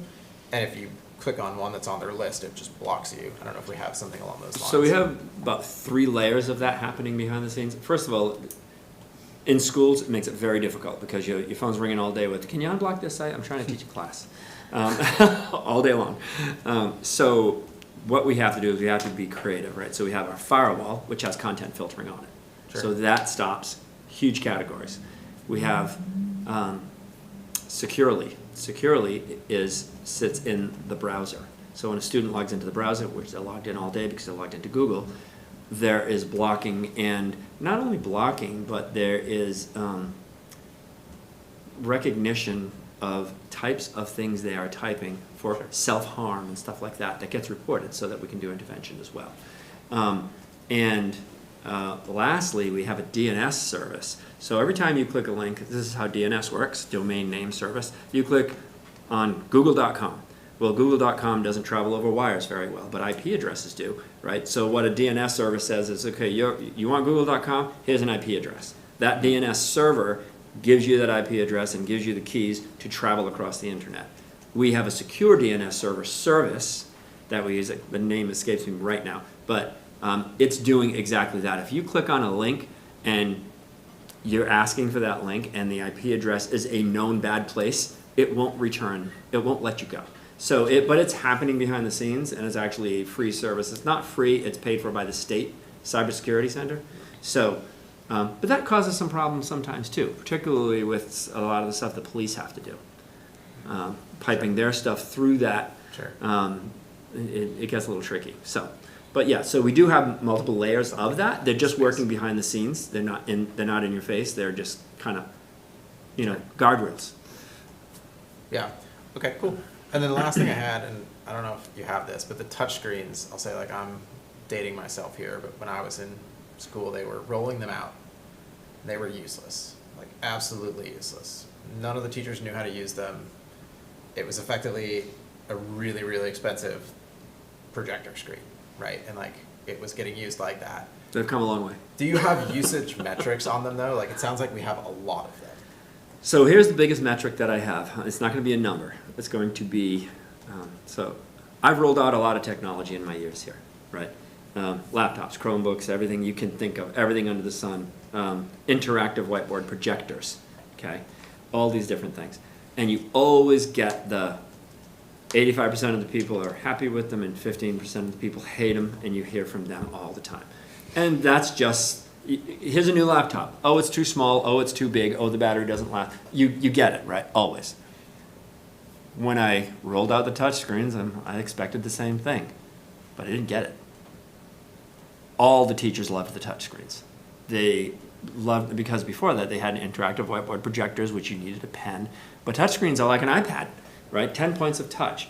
I get zero pushback on transitioning from a whiteboard to a touchscreen. So that's the biggest metric that I've never had a technology rollout implementation that went like that, ever. That's the only time. So are they useful? Just by that metric alone, I know they're useful. They love them. Students love them, teachers love them. Yeah, I guess I was asking more from the vein of like, could they potentially be shared? Like, how often in a classroom are they actually? Well, they're mounted to the wall. They're stuck No, on the wall. I get it, but like, Oh. if you're going to only use it for one lesson a day, like, could you go to the room that has one, bring your class there, just like you do the library? Oh, no, every classroom has one, and they're being No, used all day, every day. But that's what I'm asking. Are they Yeah. actually being Oh, used yeah. all day? Oh, every yes, day? yes, And are they being yes. used in some capacity that's different than a whiteboard? Because like a whiteboard is a heck of a lot cheaper than a touchscreen. Oh, yes, whiteboard and video. So I know you probably don't remember Tennessee Tuxedo and the 3D BB, but somebody here does, I'm guessing, right? Remember watch Tennessee Tuxedo when you were a kid? Anybody? Yeah, there you go, you got one, right? So Tennessee Tuxedo was a little cartoon character, and those go to Mr. Whoopi, try to understand, solve a problem, and Mr. Whoopi would pull out his three-dimensional blackboard, the 3D BB, and he would open it up, and it would animate things on his blackboard. But back then, we just knew about blackboards. Well, this is the 3D BB, right? It's, you animate things, you go to websites, you can have video content running here. It's the, you got to engage these kids. They have these things in their pockets, right? So it's the engagement tool to try and engage students. That's really what it's about. You go up there in front of a whiteboard, right, they're all going to fall asleep. So that's really where we're going. And I know it's a lot of excessive technology, and there's a wide range of opinions about on that across the board. I get it. Believe it or not, I'm more of a less tech person myself. I don't agree that we should be doing testing on Chromebooks. It's too cumbersome. But that's where we are. I mean, that's enough to say that, that's where we are. We have Google Classroom. All of our teaching at the high school is done in that environment. So, not a great answer, I'm sorry, but. Awesome, thank you. I don't have any ideas, but I have a question. Okay. So what is your bottom line? And what I mean by that is, in your presentation, you gave a super helpful breakdown I'm not a tech person, so you'll have to forgive me, but on the, physical side, you had a slide about, the virtual environment, the backup devices, all the things that were gonna be going away. Yep. This one. And then your next slide had the money on it. So, I think it was the next, yeah. Yep. And you had mentioned, maybe even in the next slide, it was about to increase your annual budget by $1 million. That's what it would take to put this replacement costs in Yes. the regular budget as opposed to relying on capital. Yes. Yes. So that would be for all the physical things you mentioned and the replacement of things and Right, I could put, Wi-Fi. I would be able to put sustainable replacement timeframes in them. Yep. If your budget was increased by $1 million. Right, and there may be and again, I know it's kind of a pipe dream, but so the actual analysis of that is some of that may need to be in a stabilization account because it may need to carry from year to year, and regular budget can't. Right. So it would be some combination of that. Right. So then, you also then talked about the jobs that you would love to fill or have filled, Yeah, right? that budget has nothing to do with salaries. That's just maintenance. Oh, I understand. Okay. What is the salary budget? That is a good question. Probably about $1 million, I'd have to guess, somewhere around there. I don't know off the top of my head, because, I don't really look at salaries. I don't. They're in the school budget. When I meet with the schools to do my school budget, and I meet with the towns to do my town budget for technology, salaries aren't even in there. They're not part of my budget. It's not like the police department and the fire where they have salaries in there. They're not. They're like this mystery. I look them up and I say, okay, here's what all my people are making. If I need to have someone that needs a little bit of an increase because they've been here 10 years, then that's the only time I bring up salary. But other than that, it's it's, you know, staying the course of our, whatever we get, 2.5% increases if we're lucky. That's really where we are. I don't, that's not part of my budget. I know that doesn't make sense. So whose budget is it part of? It's part of the school's budget. All of the Okay. technology department personnel come out of the school's budget. Oh, Our salaries. Yes, but we're shared with the town. And we have a complex chargeback system that they, kind of similar to what Ryan was saying, is, you know, they say, okay, well, every year I get, what percentage does each person in your department work for town and schools? And like for me, it's, you know, 50-50, the network admin 50-50, server admin 50-50. But techs, some of them are 70-30, depending on what building they're in, like the high school tech. They have the high school and the senior center, so it's certainly not 50-50, right? That sort of thing. The reporting specialist, all that person does is state reporting for schools. That's 100% schools. So those salaries are all lumped into the school department. We are not an independent department, which is one of the things that was in Jamie's memo back in August. We are not an independent department. We are part of the school budget, salary-wise. so if you wanted so your wish list for the $1 million for your budget of the physical things, Yes. and then the school budget, if you got your wish list, because I believe you were asked to put together your wish list of all the people you'd like, right? Yep. Yeah. So if you got your wish list of your people, that would be an increase of $1 million needed on the school budget side. Is that what you're saying? Currently, yes, they would be all positions. Yep. But but I mean, like Jamie said, we have had, in the past, we have split a position, school and town. It didn't work out, but we have two But it- positions, school and town. The funny part about it is all out of the same pot of money. It's all out of the same revenues. Right, but what I'm trying to get to. You're right, it would be, under the current structure, you're correct, it would be in the school budget where those personnel costs would have to be borne. And I think I'm less concerned with where it's coming out of. I'm concerned more with how are we gonna fund it? So when we talk about the discord in the people in the town, right? And that people feel like there's, you know, they don't really have the information, or maybe they have the wrong information. I think this is kind of getting to that where people are getting wrong information from. Totally. So I think if our mandate, if all we're allowed to do here is ask questions, then what I'm asking is which departments, and this drill down thing is an awesome idea. This was a fantastic presentation. I hope we do more of these. These are the ways that people could see how much money we need for each department in a real way, not in a theoretical way. That the big budget is great, the big budget that is put together, and everybody can go on and find it and look through it, but it's like 1,000 pages. And it's 100 million line items, and nobody can get through all that. But if you can say this department needs $1 million more. The school department needs $1 million for the people that we Sustainability, need yes. to bring on. If we're saying these are what we need, the amount of money, you could give me an amount of money on the slide. I'd like to know what the other amount of money is. I don't care whose department it sits in. What's the money? And What you those just positions cost. right, and you just gave that to us, so that's another $1 million. So when we're tallying all this up No, I over thought you meant time. what the current positions are, the current salaries. I thought that's what you were If, asking. if. No, but it's the same thing. What Same she's ba- question. Like, just to Tria. Okay. So what she's basically saying, and you're correct, so if that list of positions that Tim had up there that were the desires, the deputy director, the Yeah. additional tech, whatever that slide was. Quick, if you you're the were to tech fund guy, those find it. positions- If you were to fund those positions in the current structure, Yes, they would have to be positions added into the school budget. Yes. Right. So if the school budget, say, in a year, got a $2 million one-year increase from FY '26 to '27, these position requests, plus the layoffs he's had in the past few years, compete with teacher COLAs, teacher salaries, FTEs for classrooms, athletics, all the other stuff.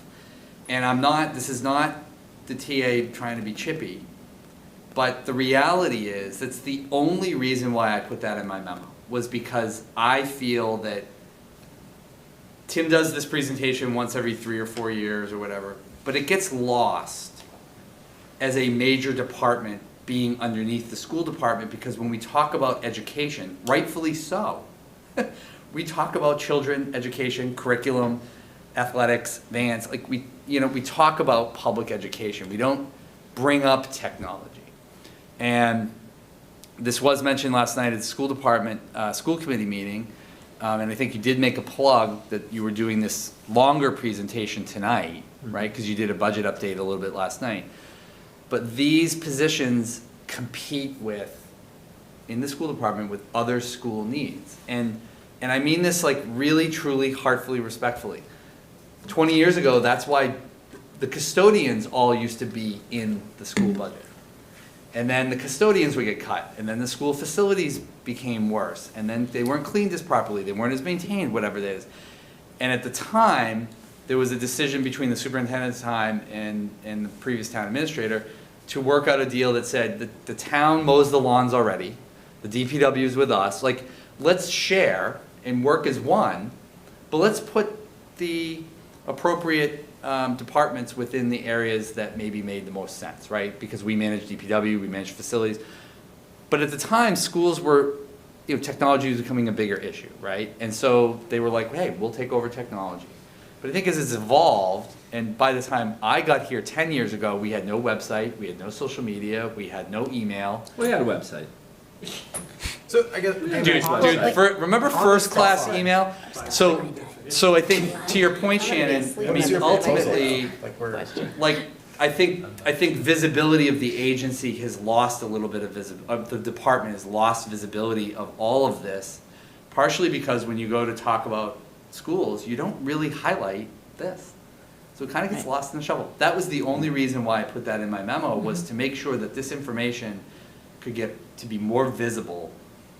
I'm not saying we take away positions from the school at all, but ultimately, that's really. Can I interrupt for 1 minute?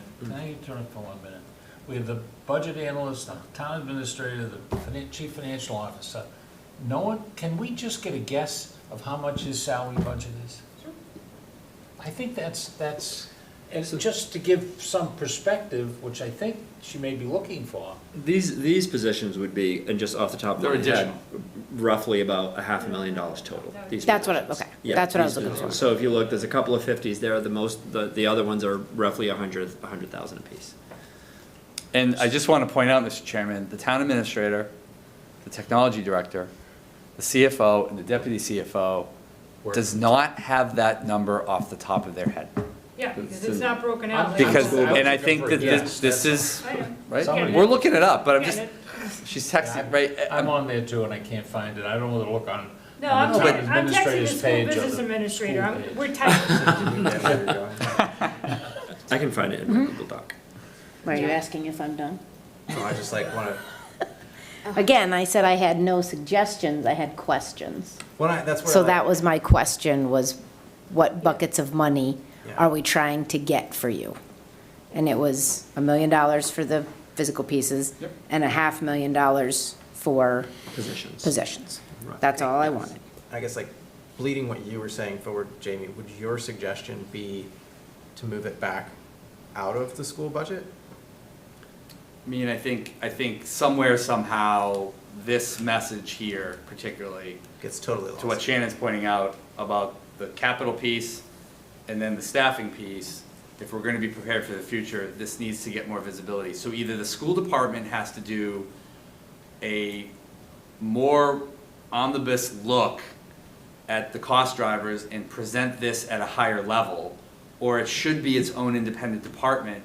And I'm not would never propose taking away any of the money that they need for the positions for the schools, but just to give it more visibility in the budget so that all of you, and to Shannon's point, people out there maybe realize like, hey, we're only spending 1.7 million, whatever the number is, 1.7 million on technology. That's not a lot. What are we gonna do to improve that? And I think it would help the community understand the technological needs of the town a lot more. Well, It's just an option on the You table. kind of went at it though, like, as we're describing what Tim's doing, Right. it's all facilities. Like, Right. it's all Yes? infrastructure at this Yep. point to the backbone of all the systems, right? It's Yep. the town doesn't run without the technology. Right. So like, I mean, $953,138. Thank you. just shy of $1 million there, sure. Is your current budget? Salaries. Salaries, sorry. Sorry. Thank you for, Okay. But so like, I mean, we treat water as a utility, Right. right? But we don't treat internet as a utility. But nobody knows why. Like, I work at a major internet provider and we all scratch our heads all the time, why? Everybody likes that It's because you can considered a charge different rates, but like, why? For the town's purposes, it's just part of, it's the same as water in the building. Like, if the building, the toilet doesn't flush and the internet doesn't work, I bet we hear about it a lot more when the internet doesn't work than when toilet doesn't flush. So, Yep. like, it seems like facilities actually makes a ton more sense. And I think we talked about this in one of the previous meetings, the budget that gets attacked the most is the biggest line item. Because people don't like to think hard, frankly. Like, Right. you have to think a little harder if you're gonna say, oh, is it the biggest thing and it's the biggest line item. So putting more in school is just asking Tim's department to get attacked. Yeah. Right? It's just like hiding him in the biggest meat shield we have and saying Right. good luck, but not like actually highlighting the problem. So like, would it be a big lift to just move the technology budget into facilities? For me, absolutely not. Who would have to do anything there? It would be me, Okay. right, essentially proposing a budget in April, or you guys recommending and saying, I think it's time to move technology out of the schools as an entire department and moving it into one independent department that combines town and school, all costs in one, just like facilities. Sure. Right, just like DPW, we mow all the lawns, we take care of all the snow removal, we do all that in our budget for snow and ice for school and town. And then you'd have an independent, basically, director that doesn't have, you know, maybe as many layers up to the top. I don't know how that all works. I mean, to be nothing honest would with you. change for me because But it wouldn't I have change two, for I have you two at all. bosses, right? I have him and the superintendent. And Right. that would still mean Would the still same. say It would the just be same. the numbers on the sheet that would be different. Just like we do with every other service we provide, we all work together, so it really wouldn't be a heavy lift. I think it would be, the heaviest part of it would be our favorite word, change. Right? Which I'm unafraid of change. I'm fearless of it. So it's like, for me, moving the number out is really not a heavy lift. It's just a math And it shell wouldn't game. like introduce the But need for culturally, some it may new, be, you know, like, it may be for the committee or schools. new department head, like it wouldn't It wouldn't- add some Nope. cost because we structurally need something. It would just be a, But what you would see, Ryan, is in the budget document that Shannon referenced a minute ago, when you see the personnel sheet. we would get a page Right. longer, You you would- would a new subheader. Yes, you That's would it. get a new subheader and a page that would outline the 10 positions of Tim, the director, the network admin, and you would see those salaries, and all of those salaries would essentially go into the town compensation and classification plan, which is very easy to see online, and we update it every year. So you would see where the network administrator is, where the techs are, where the digital learning, like whatever they are. The director, Tim, would have his line item. It would just be an administrative thing that would. Tim would be able to answer that question that very Shannon just little. asked much faster, because we would just go to that page. and We get a all would. total. Sure. Great. So Yes, even I would. I didn't even know the answer. I know my numbers well. I didn't even know how much was in there. My turn? You actually touched on a very important point, though, when you talked about it being a relied upon facility, right? Right. So think about this for a moment, right? So Wi-Fi, I always say Wi-Fi is a best effort service, right? It is. I mean, we don't put critical infrastructure on Wi-Fi. Why? Well, because it's old and we don't have money to maintain it. So we don't want to put critical life and death type things on our Wi-Fi. On the network infrastructure, sure, plug in, hardwired. Phones, cameras, okay. But on the Wi-Fi, well, I know it's getting more to be it's viewed as a need to have, but it really is a nice to have, right? Life's not going to end if Wi-Fi goes down. But something came across my desk not too long ago, a couple of weeks ago. They said, what do you do for, do you have panic buttons in your schools? I have one. But it's wired on a desk. It's wired, right? What this was panic buttons that teachers could wear, like they have them in hospitals that have a lot of money for their Wi-Fi, that they could press a panic button, but it goes through Wi-Fi. And I said, absolutely not. So somebody presses a panic button and my Wi-Fi may or may not be working. I don't want that on my shoulders. No, we have panic buttons on desks that work. They're wired.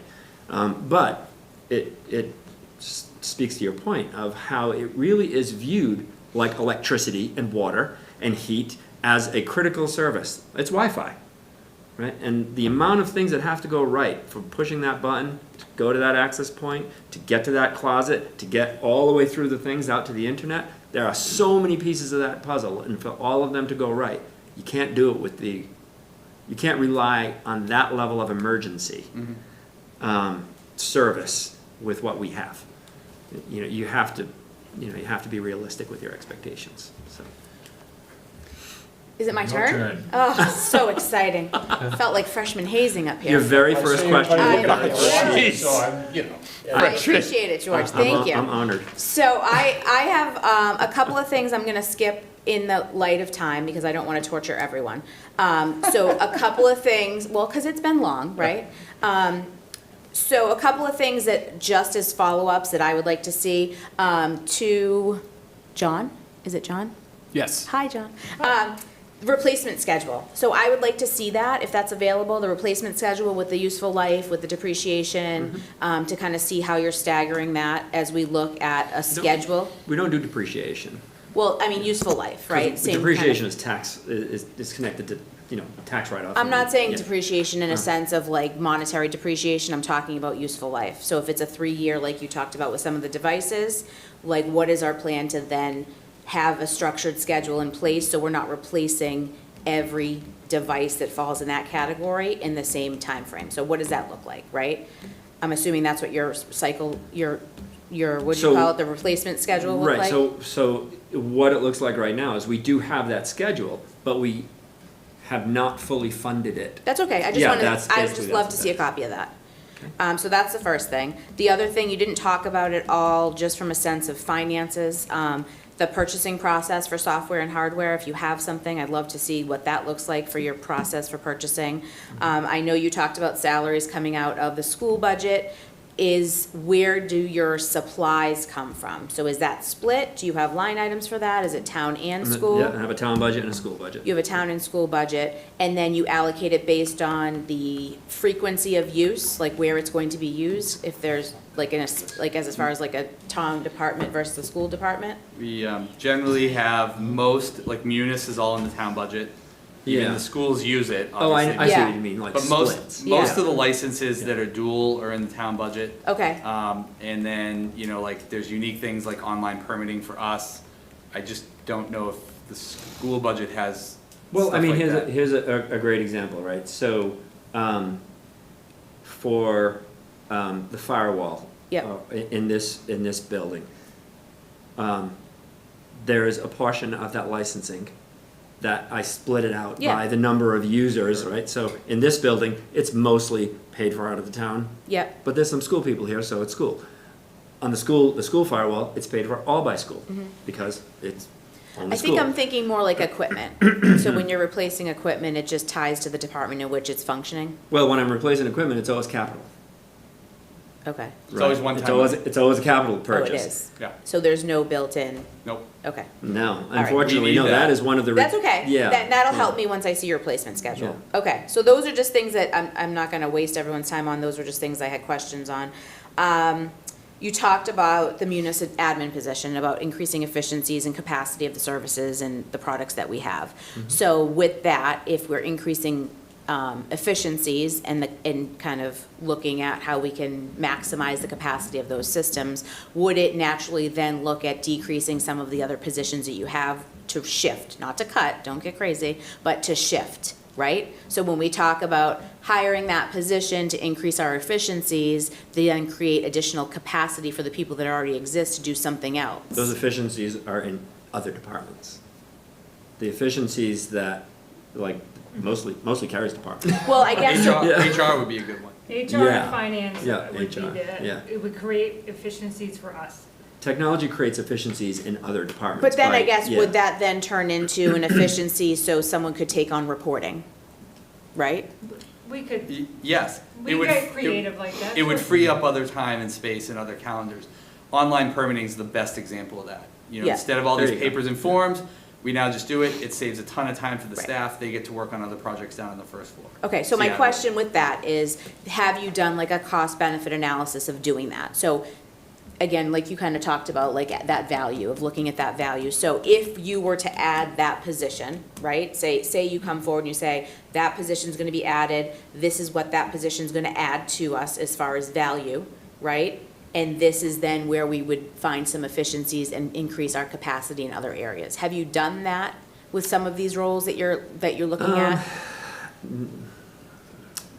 Not, that's it's kind of an ephemeral question, only because the only way to get money back is by eliminating a position, or not adding a position a different position that we need. And getting back to the permitting software, when we were rolling out the permitting software, there were a lot of people that got a little nervous down in the building department, because they're like, oh no, they're not gonna need me anymore. We heard that quite a few times.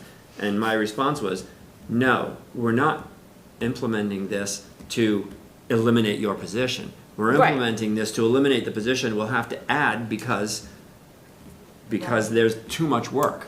So, I will say, in those examples, and in some examples, although I can only speak for the town, we did do online permitting, there was both of those things. One, you now can do more, you have more capacity to do more work. Right, that's what I'm looking at. I'm not looking to cut positions. I know- No, we are.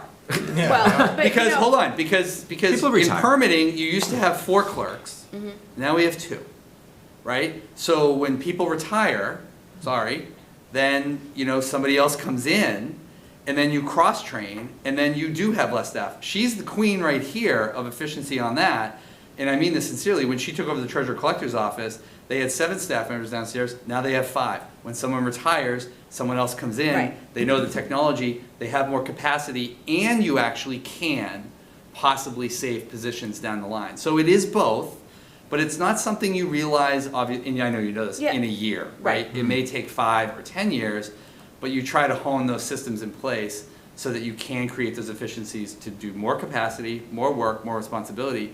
But eventually, like all positions, you review them down the line and say, well, do we need to hire another admin because online permitting is working so fluently that we don't need an admin to do that because the building commissioner just does his own approvals now. He doesn't need somebody at the desk and stuff like that. So it is 2 or 3, So for me, that would be helpful, right? So when Yeah. you put those but positions defining out, that and putting a dollar I'm value not looking for a on that dollar is amount, I'm very- looking it's for like roles difficult. and responsibilities. Yeah. Because what someone makes this year looks different than 3 years from now when you Yeah. are efficient, right? Right. So that would be helpful for me to kind of quantify strategically, long-term, right? Because like William said, we don't have a magic ball of funds that are just gonna pile in at any time. So that would be helpful for me to see. The other, that was a Jamie question, I'll get to that at the end. School budget, sorry, I have notes everywhere. Oh, you talked about your 2-factor.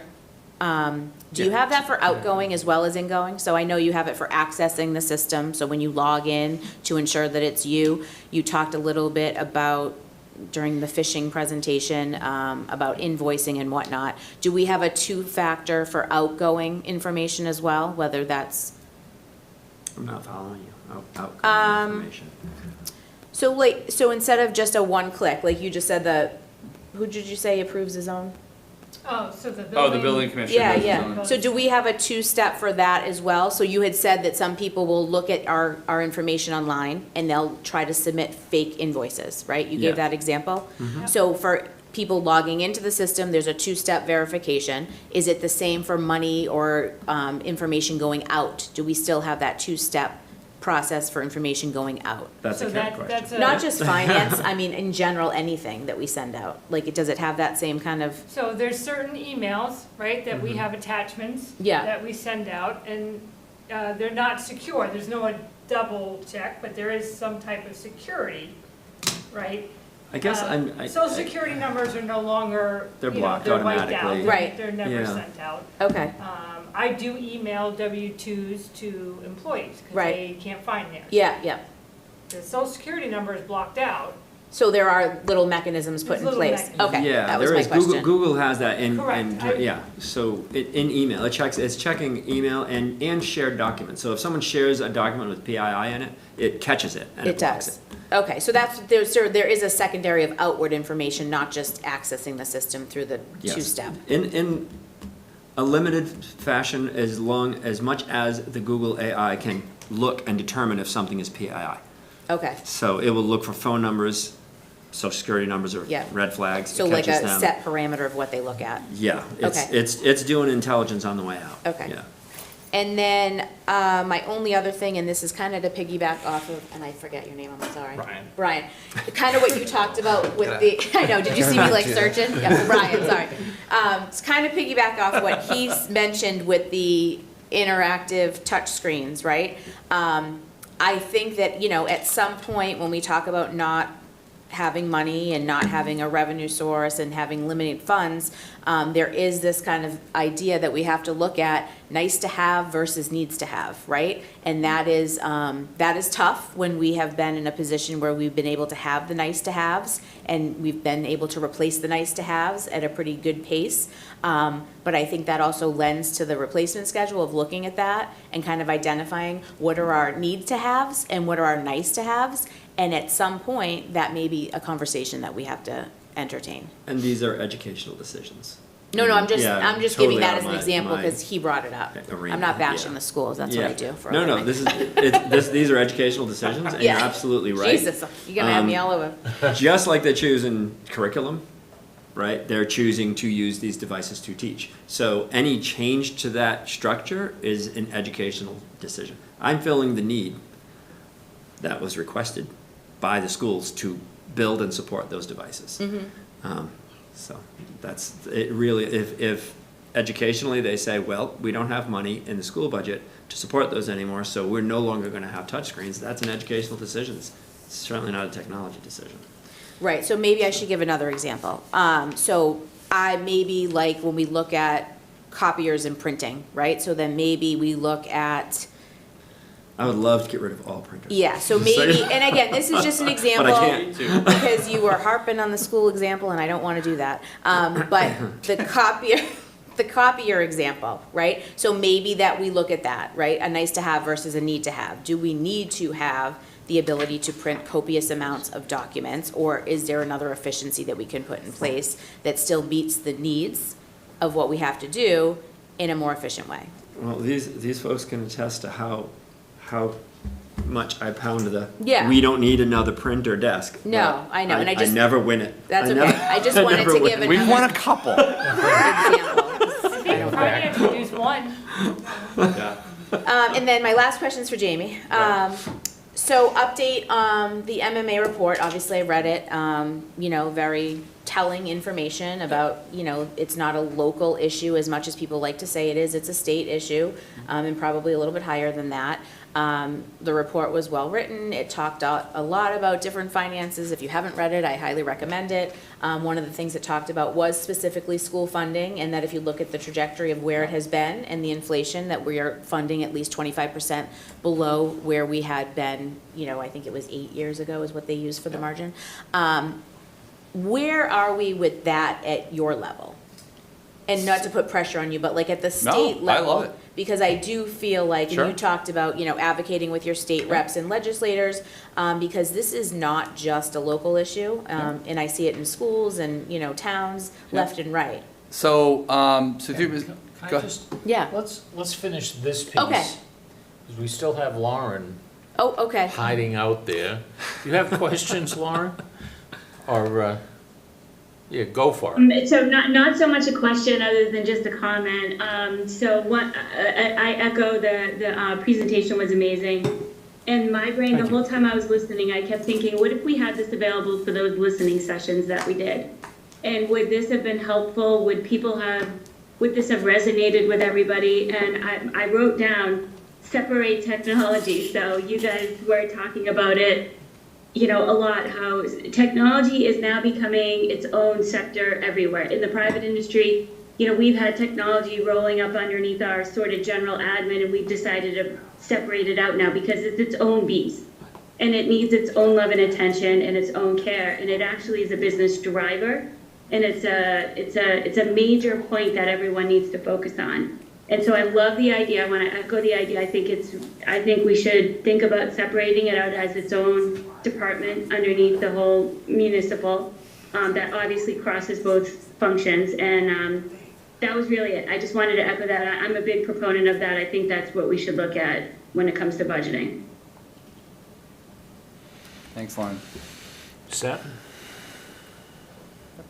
I think that's it. You all set?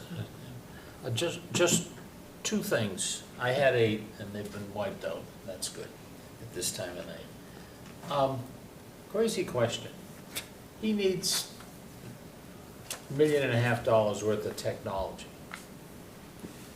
is that bondable over the life We of have- what the technology is? You For could. instance, there's some there that are 6 years, Right. So, The- It would definitely the kickstart the upcoming- stabilization fund, that's for sure. well, yeah, but you could. Mr. Chairman, I mean, the simple answer is yes, right? So we did borrow money when interest rates were like 0, like 6 years ago. We did go out and do it. The catch with that is, remember, you can borrow it, forget the interest rate issue. Well, then you have to pay back that debt, and that increases your deficit in the budget, because let's just say you borrowed $5 million for capital needs. Let's just say you went all in right now and say we needed $5 million for Chromebooks, like whatever it was, and you borrow it on a 10-year note, right? And you're paying $500,000 a year. Well, that $500,000 a year now is in your operating budget, and that $2 million deficit now is $2.5 million. So you could do it. I would recommend not doing that until interest rates were 0 again, but we did do this for him as part of that 2020 borrowing package. You were one of the few that was also, by the way, for the municipal building renovations, when the money was basically free to borrow. And you did make a big leap with a lot of that at a tough time. So that is borrowable, just so to answer your question You quickly. know, I can't imagine ever putting a 10-year bond on anything. He gets rid of it way sooner than that. Well, but you're right, but like, Oh, are you- but I mean, you are looking at a list that is not gonna be fundable this year, right?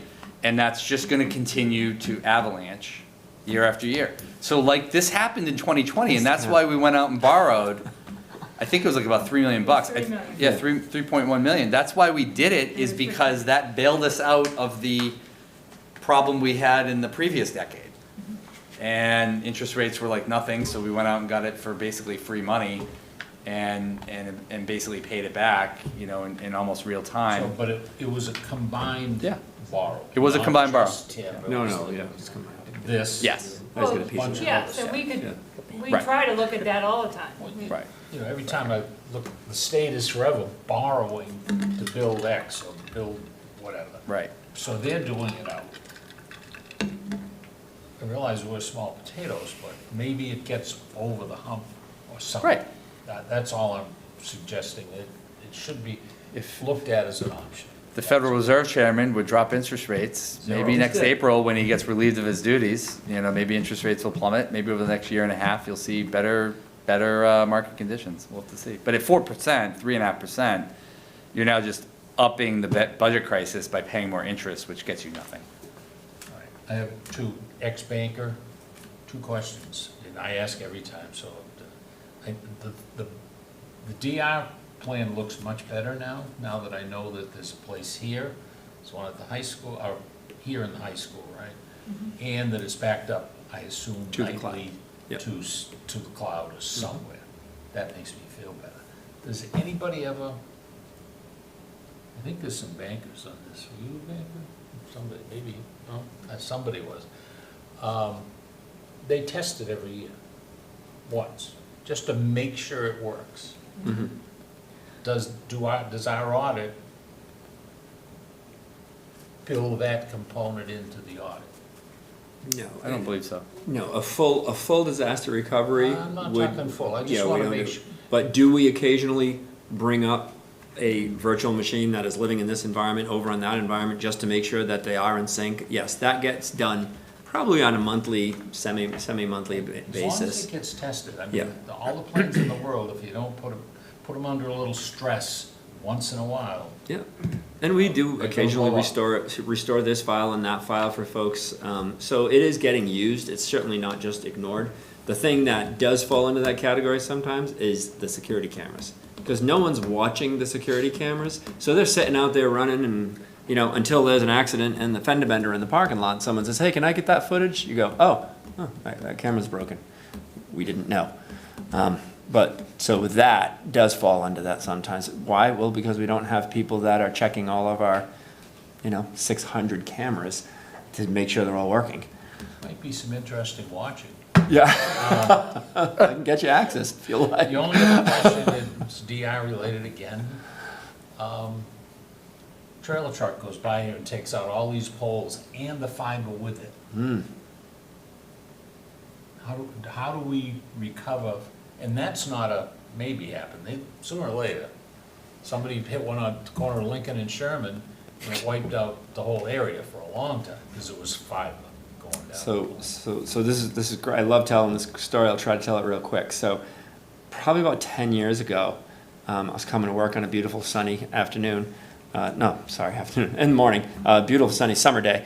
And one of my techs calls me and says, I'm on my way to work, and I saw a bunch of cable laying on the ground in front of with a fire department. Remember when we changed the fire department from a one-way to a two-way?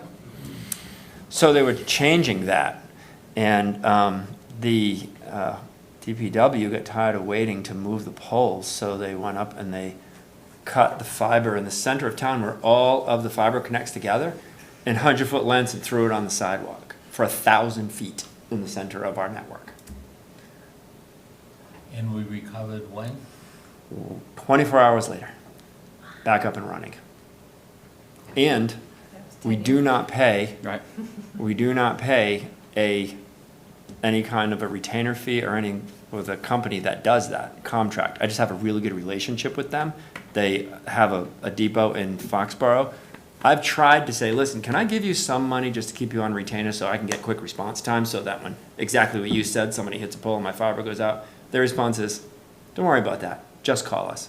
So I just called them, and they were here in 45 minutes and spent all day splicing over 144 strands of fiber in the center of town. That cable wasn't just put it back together, it was run all new cable.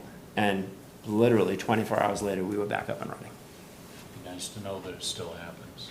Yep. All these double poles, but that's another issue. So Happens the double 100 times a poles, day at least. I just got a quote to replace all of them just yesterday. To get all of our fiber off of all those double poles onto the other pole, which is one of the things that was holding up getting rid of the damn double poles.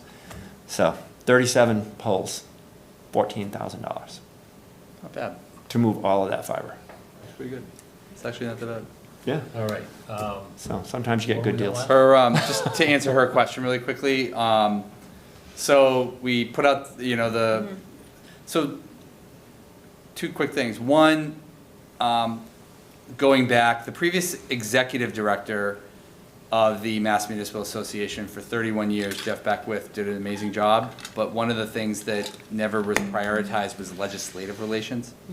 And the new executive director, Adam Chapdelaine, who's been there for 2 years, been a great friend of mine for a long time, we always identified that as an area that the organization needed to grow into. And I think one of the things over the years, why local aid and UGA, unrestricted general government aid, and Chapter 70 to some degree, kind of languished, was because there really wasn't a Beacon Hill strategy with 200 lawmakers. The strategy for many years was just the governor. And I'm really proud of this because I feel like it's now working. We've now done Legislator of the Year for 2 years in a row at the MMA conference. Now we're getting more legislators coming to the conference, so they're engaged with it, which is great, which helps us build relationships, which allowed us to bravely kind of put out this Prop 2.5 study of just challenging the concept of Prop 2.5. By the way, just for the record, that doesn't mean it's ever going to be Prop 3 or Prop 3.5 or Prop 4. Nobody has to worry. But it's also about exemptions under Prop 2.5 for seniors, people with disabilities. There's a lot to Prop 2.5 that's not just tax increases. But what that report showed, I think, in year one strategy is something that's very achievable, which is what the lobbying effort will be this coming year, which is unrestricted general government aid has flatlined over the 8 years, I think, that you referenced. And that's unrestricted general government aid. That can go to anything that the local community, the finance committee, and the council support.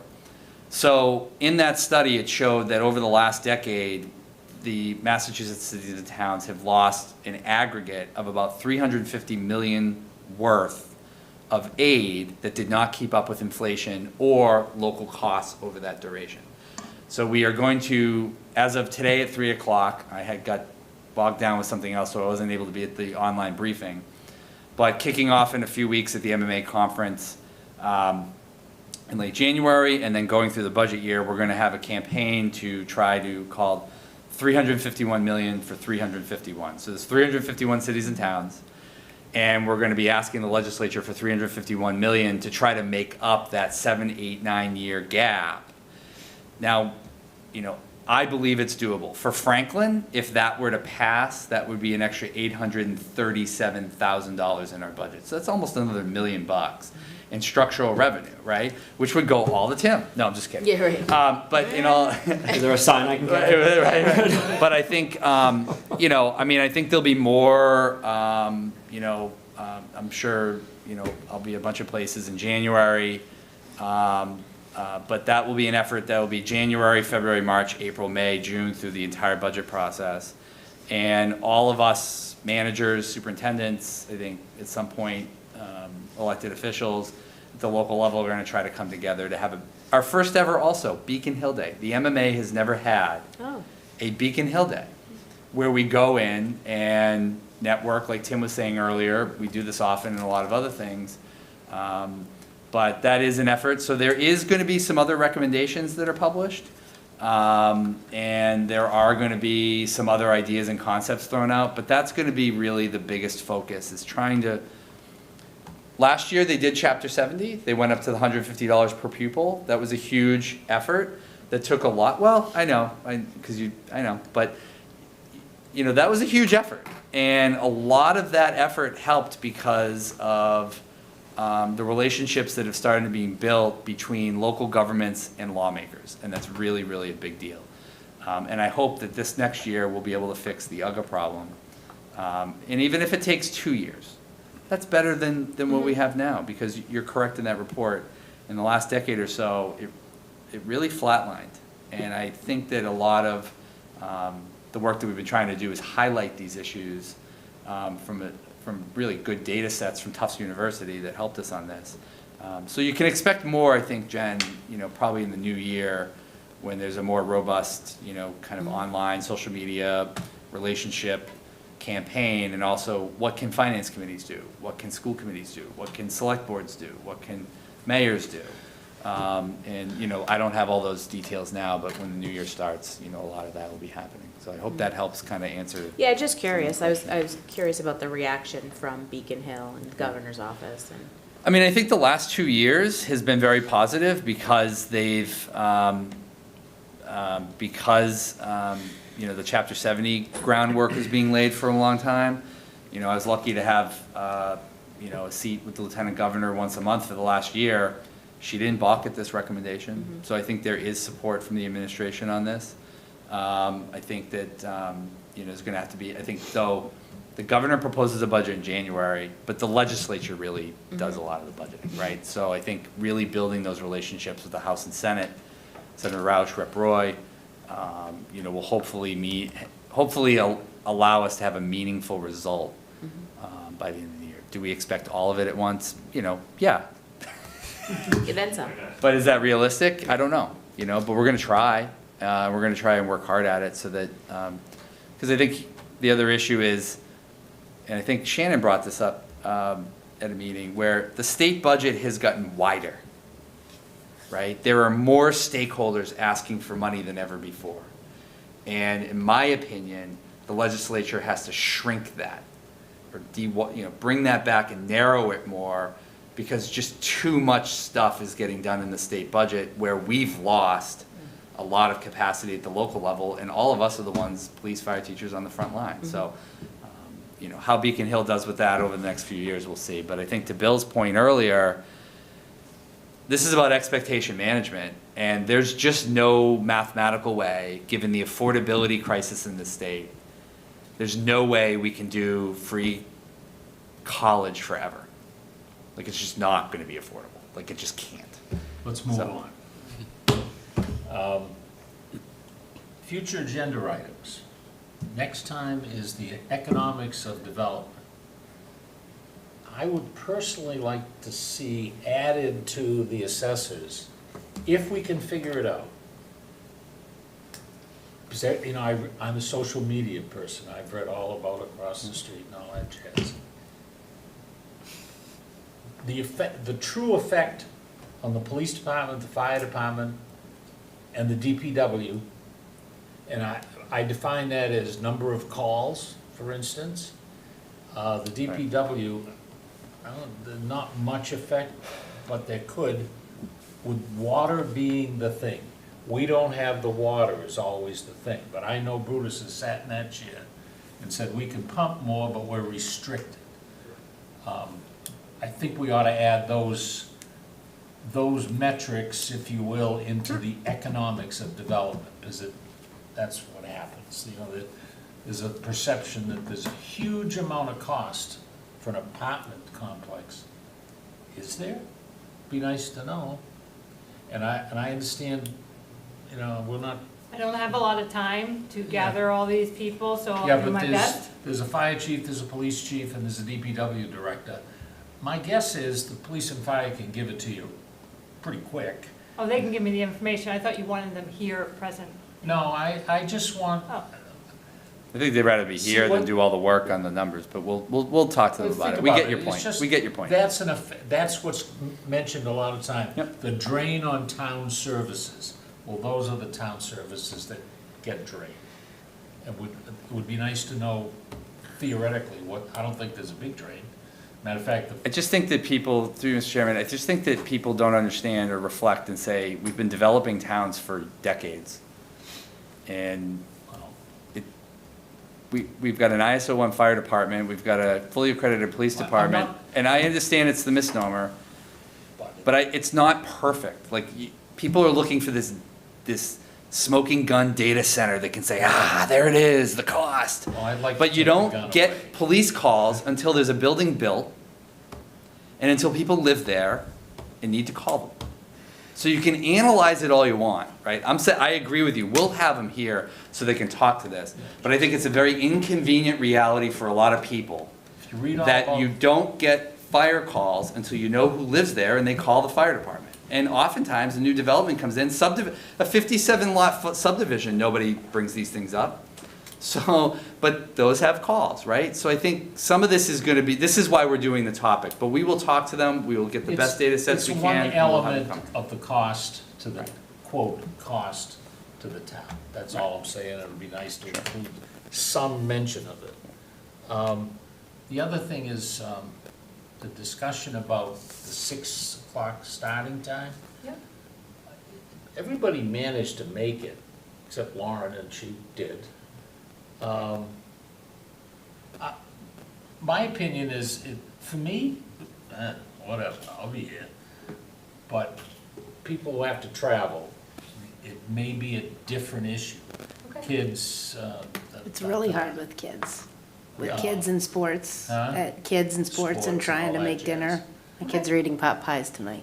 Right. So, Okay, But I so, hope my I husband mean, made the it. finance committee does not meet that often. Yeah, I understand. So if you want it at 7 o'clock, Sure. then we'll do it at 7 o'clock.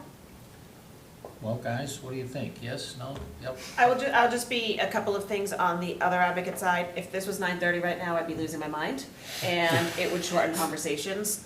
The other piece is I always like to think of the people who are here, and they start their day at 9, and Nine. I imagine. 7. So I just imagine that we're just extending their day another hour. So I like to be mindful of all of the people that we constantly have here for meetings. So that's just the flip side, being devil's Okay, advocate. I tell you what, here's the compromise. We'll try it for a while. If something blows up, the 6 o'clock. If something blows up, we'll address it. Agreed? All right?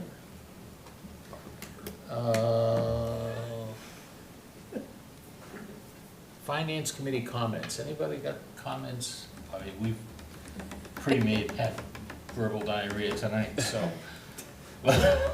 Just a couple, I'll keep it very brief. Okay. 2 plugs. One, particularly for new members, reading the MMA handbook with the Finance Committee, I found to be very helpful for what it's worth. The recommendation there for the IT department was also to have that as its own budget, not lumped in with something else. Also with that, the town council meeting on November 12th I found to be pretty useful, and this is right after all the new members joined. There was kind of an orientation that Jamie, you and the town attorney led. I think a lot of those items raised are pretty relevant to us, particularly like open meeting law stuff. Probably worth a watch if you haven't. And then I guess the last thing, just in terms of headwinds, I've just seen kind of some like the initial aspects of what might be coming up for ballot initiatives for the state. Two things that might be relevant there to us is the repeal of legalized cannabis, obviously a revenue item. And then there's also one that is to reduce the state income tax from 5% to 4%. Obviously, that would also have an impact for us. So not a today thing, but something to watch out for if these things make the ballot and I'm sure the president of the MMA is watching. You have nothing else to do. Anybody else? Yeah, motion to adjourn. Well done. Second, anybody? Second. All in favor? We gotta go through. Oh, we got a roll call. Yep, so Jen, Yes. Shannon. Yes. Ryan. Yes. George. Yes. I'm a yes. Yes. Bill. yes. And Lauren, she's a yes. Great. Thank you, everyone. Thanks. Thank you. Thank you.